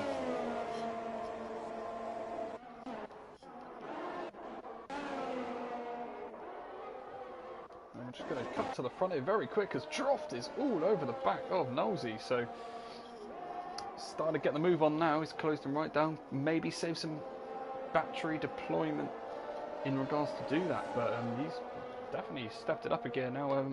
Poorly, 5 seconds behind this leading lot. Is he going to be able to just slowly start to try and claw them in? 12 laps to go. He does have time if he's got the pace on the car. And AJ just hanging in there as well in 6th. Still got a 14-second gap to Chewy. He's holding his own there, but we're just going to cut quickly to Chaos, who is all over the back of Stevo. This is a battle for 8th place. And Chaos on the quicker, well, I say the quicker tyre, the fresher tyres are in the second DRS zone, and he's going to have a look. Doesn't do it. Maybe he's thinking about the start finish straight next time around. And again, no move made, but Bannister is still right behind the Haas driver who let down to stay there for 11th place as well. As another penalty comes through for Paulie. Big catch there from Bannister, and Paulie is off. Paulie's round. Not what he was looking for. He's already going to be losing a position because of his penalties. So he needs to try and get back up the field and retake position from AJC at least to try and have a net gain of where he is right now. Well, as it stands, he needs to clear AJ by at least 6 seconds for the penalty deficit, and then another 2 positions on top of that, I believe. And he's 18 now, so that's that. Oh, is it? Oh, yeah, he's got up to 18 seconds. So it's the 5th. Is it the 5th penalty? You the then drop 5th. position. So he's got the 5th and 6th to drop. Yeah, so you have the time, and then you drop a further 2. I was trying to work this out in Canada while I was doing this solo commentary, and I could not get my head around it. So. But it's impressive drive for the lads that have not picked up any. And we've got someone round again. That's Stevo round. Both Red Bulls having a nice pirouette there within the space of a lap or 2. So that has promoted Chaos up to 8th and freed him up on his mediums. Yeah, like I said, it's we know how unfortunate the game has been with handing out penalties and warnings and being very strict on the settings that are on the lobby at the moment. Unfairly so in regards to how the game detects track limits around here, but it's still impressive to see there's still a good handful of people that haven't picked any up in that regards. Yeah. So they're definitely going to benefit from it. Yeah, I think I would have suffered. So I'd picked up a few in the few laps that I was on track here. So. You know me, mate, I wouldn't have picked up a single one. I'm just going to sit on board the drop for a little bit as he's just staring at the back of the AlphaTauri. And we have a yellow in sector 3. That's a Red Bull again. Stevo doing well to stay out of the way. It looks like it's coming in. It looks like it's all unravelled for the Red Bull guys in the last couple of laps. It's unfortunate to see they've both had a strong race, really. And we've got an Aston Martin or an AlphaTauri round. AlphaTauri in the middle sector of what is that? Who is it? Prev. It is Prev. Yeah. I had me worried for a second. It was Knowlesy. No, I'm watching him on screen at the moment, so I know it wasn't him. I was trying to find the other Alpha. Again, I'm still trying to remember who drives for what team. Yeah, well, we've got a couple guys on fresh softs. Steve and Sega has dropped us a look on Nosy and thinks twice about making a move before going into one. Yeah, to be fair, just a couple shout-outs on some great results so far up until this point. Chaos and Mikey both up 7 positions from where they started at the beginning of the race, getting themselves both up into the top 10 with a nice haul of points coming their way.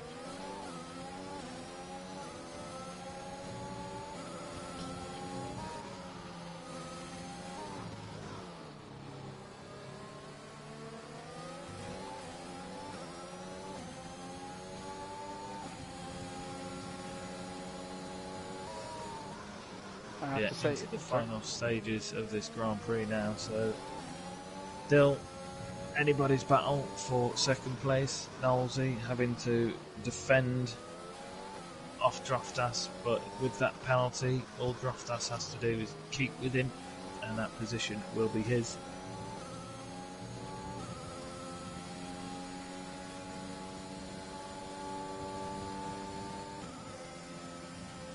thinking, to be fair, the comparison between the beginning half of this race compared to the latter half, and how much it's spaced out is, you'd think you're watching two different Grand Prix. It's absolutely mental how different it is now.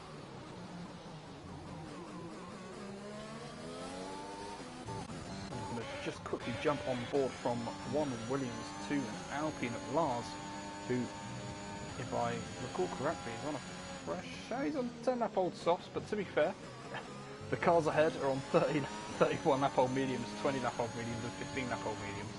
So Lars, who has not picked up a penalty yet, is looking like he's going to creep his way back into the top 10. He's definitely showing some pace because he is flying up behind the Ferrari of Bannister now. He could very well be in the top 10 on his own merit anyway, without the penalties to be fair. Yeah, but to be fair, when you do it on track, it always means that extra little bit more, doesn't it? So. But Mikey, having a great race, top 10 finish, and no penalties. Oh, and the let down the state's gone wide. Bannister's had a look at the outside here as they're coming through 2 and 3. I believe that was 2 and 3, 3 and 4, sorry. And other side by side, Bannister's made the move now on a let down estate. So that is 30. And that down estate had a look, but he's covered it. And they're all being interrupted by our race leader.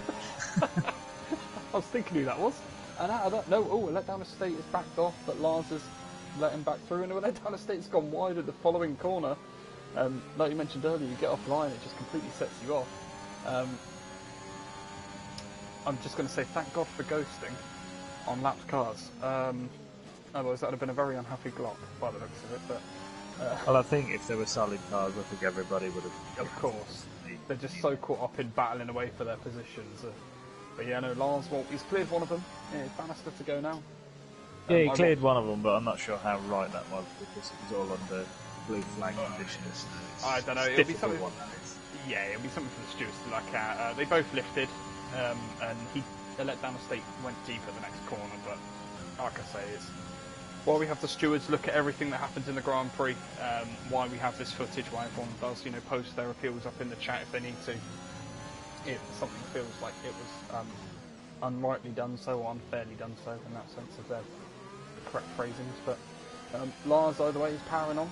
He's getting ever so close to the back of that Ferrari. He's got less than, well, I was going to say 7 laps to go, but they've just been lapped, so less than 6 laps to go for these guys. And Lars getting a top 10 on track, so not taking into account penalties, but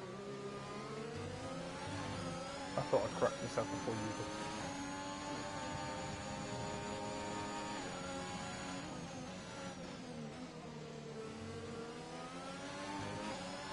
did. Glock's lead now, 22.5 seconds, and we have a yellow flag. I think that was for blue flags. I think it was, yeah, we've got an Alpine, Alfa Romeo, slowing down. Alpha Tauri in there, we're just backing off. I think it was an Aston backing off to let them through. But is Lars going to be close enough going into one? Bannister's already, well, I see he's gone defensive. You can see the light flashing. You see battery deployment, and Lars is going to send it round the outside into one. Opened up that turn nice and easy for himself there. And that is, well, game, set, match. Oh, well, as I say that, he got a little bit of an oversteer there. Right, oh, Bannister's gone back through! In doing picked up a penalty as he did. Oh, no. Oh, Lars is going to be kicking himself for that one. He's just got, patient next time round. Nothing to say he can't do it again. It's just the tyres are just going to be that little bit more worn, those softs. But I still can't help but they feel a lot better than 34 lap old mediums around here. Yeah, but it's this track, these corners, the back end, it's just, it doesn't want to stick on a lot of these corners. You need the absolute perfect setup, and then, like I say, you battle in with tyre temperatures. After getting that move done, having to probably overuse the tyres to get there, losing some traction on them corners, sector 1. We can't see the on-car usage of percentages of tyres or anything like that. I wish I could for this moment, just because AJC is on 49 lap-old hards. These tyres are meant to do 40 laps. He's done 90% nearly of the Grand... Well, practically 80% then, if you want to be that specific, on these tyres, and he's still going. How? I'd love to know what percentage those tyres are at. Cars keeping it in front this time. He managed the overtake on Bannister. Oh, Droftas is awfully close also.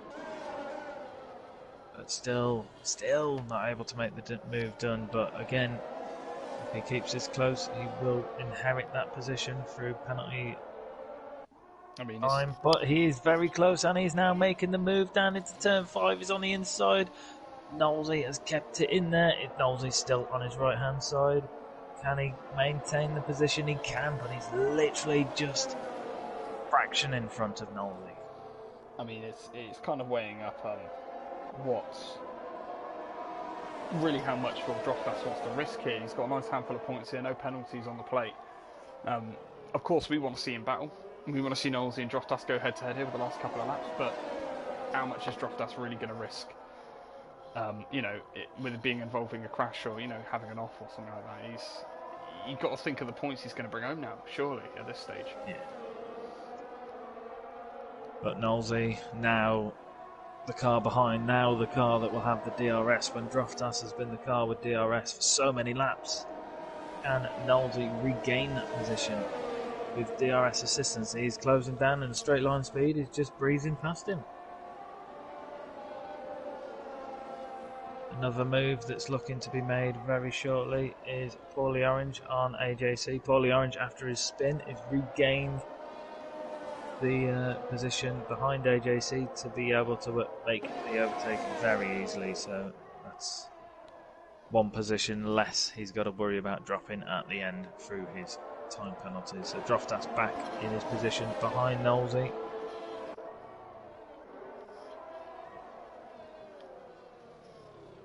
I was just trying to work this out, to be fair. As it stands, I mean, I'm going to say it now and it probably won't happen. AJC has kept a solid gap over Chewy, even on those old tyres. He's got 15 seconds worth of penalties, and he's got a 15-second gap. But he will drop a position due to the rule set. Yes. Paulie's dropping 2. AJC could still be on for a top 6 finish here. If I've worked that out correct.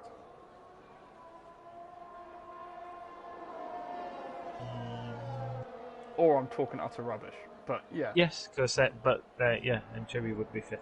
Yeah, but as it stands, all Chewy has to do is close that 4 tenths down, 5 tenths down. Well, Chewy's jumping. So that AJC drops below him before he then drops the position.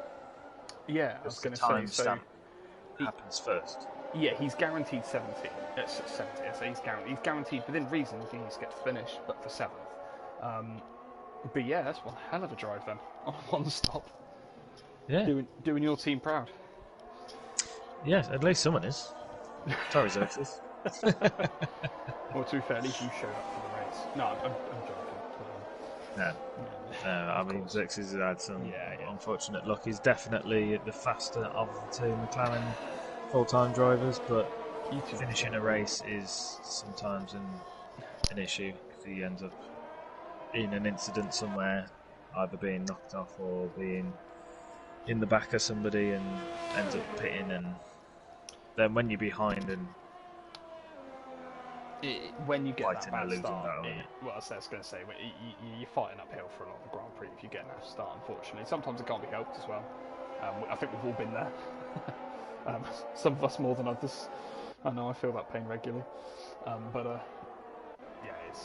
It's always nice to see these guys still racing, even though they've had, let's say a tough start to the Grand Prix, like CHM, Dastardly.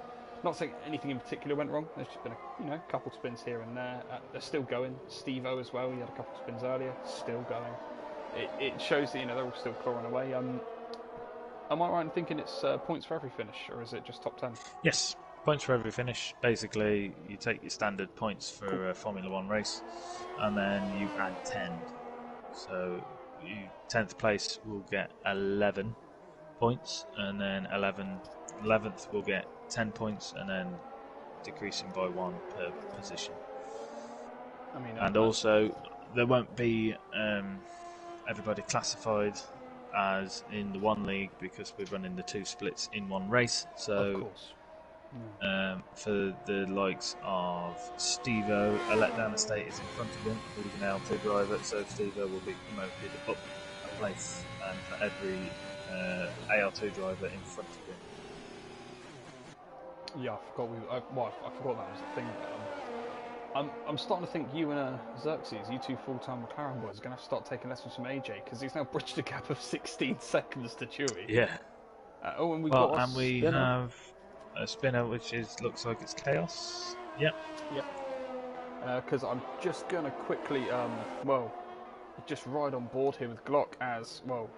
He's on his final lap. He had a very tough start. In regards to fighting off the opposition, he was fighting poorly. He was fighting Riker, and he's shown that he's had the pace. He put one hell of a lap in qualifying.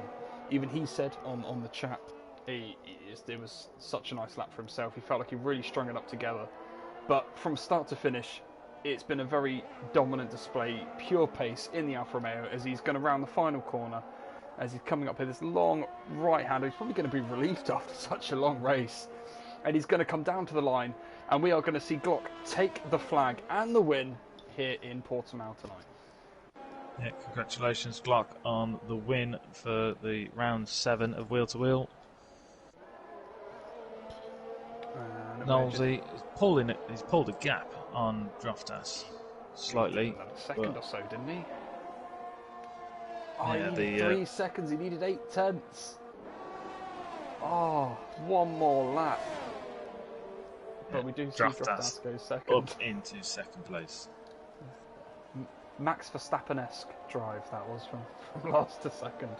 But a big shout there to Riker. Brings it home in 4th after one hell of a drive as well. No penalties.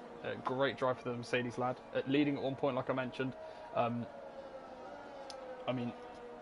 I know we don't normally do things like driver of the day or anything like that. I've had to give a shout, Droftas just for the overtakes, but purely from display, I personally would want to say Riker. Just because he showed some serious pace this evening, sorry. That and AJC, to be fair. He's crossed the line, He's classified 6th. He did it, he kept the gap over Chewy, so... Yeah, 4.5 tenths, Chewy will be kicking himself. So if Paulie drops 2, is that a top 5 for AJ?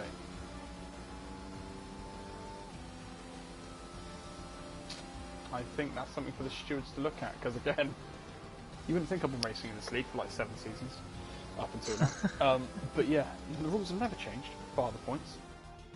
But like I showed, getting driver of the day, from the back row, 2 second. I like that podium celebration from Glock, fair enough. Codemaster's coming out with all sorts of weird and wonderful things to do on there. But it is the Alfa Romeo on the race win. Droftas, fantastic show, as you say, Verstappen-esque, going from 20th to 2nd place. And Knowlesy putting up the fight all the way through. Great podium finishes there. Yeah, and they made Glock work for this one. Really made him work for it, because early on he could have easily lost track position to multiple drivers. At one stage it was insane.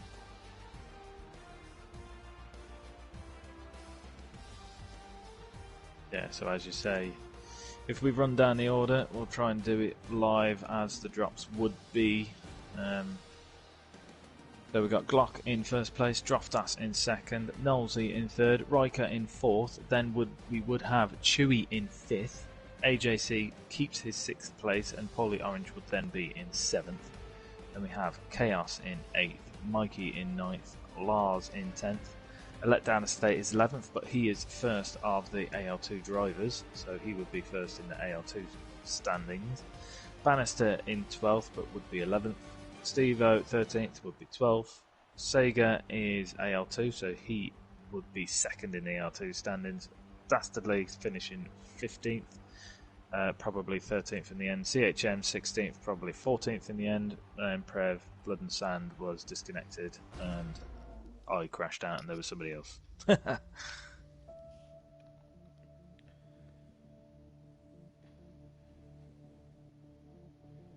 just getting a general feedback in regards to the chat of these guys as they're saying that they're racing. I'm getting a sense of relief that the race is over now for them, by the looks of it. But no, that was a brilliant drive by those lads. Now I'm racking my brain because Portimao's normally second in the calendar, but they added it late to the game. What is next on the calendar for Wheel to Wheel? Where are you guys at next week? Don't know. I'll have a quick look. See if I can find out. Anyway. Hard to keep up with it.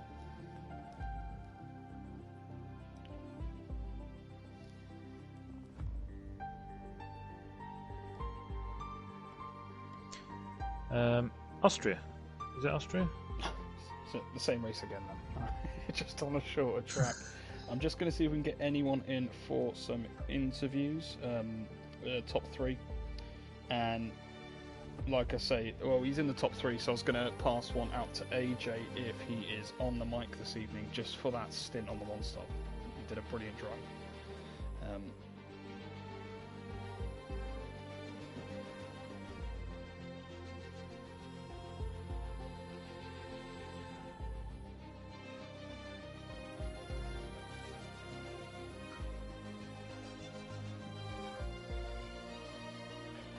Just going to hear back from any of them to see if they are available.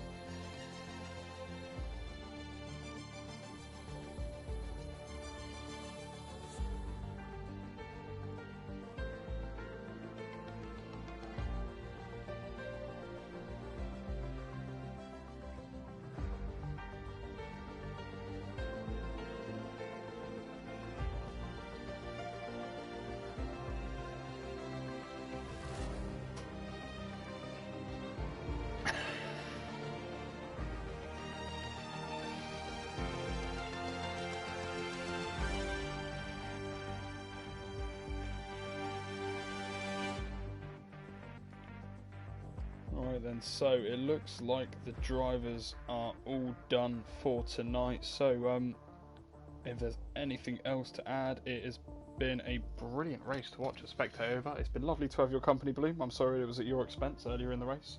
No, it's all right. I mean, it's nice to hear your voice, but it would have been nicer to see you out there on track, of course. Yeah, it'd be nicer to see me jumping up and down on the podium, but never mind. Good race, everybody. Well done for not crashing and dying like I did. But no, and like I say, Austria next week. Yes. So, a little bit more of the same, a couple less corners, fast laps, and like I say, it was action filled here tonight, so thank you for everyone who's joined us this evening. That's it for myself, and I will be here same time next week bringing you live coverage of Austria. Thank you. Thank you.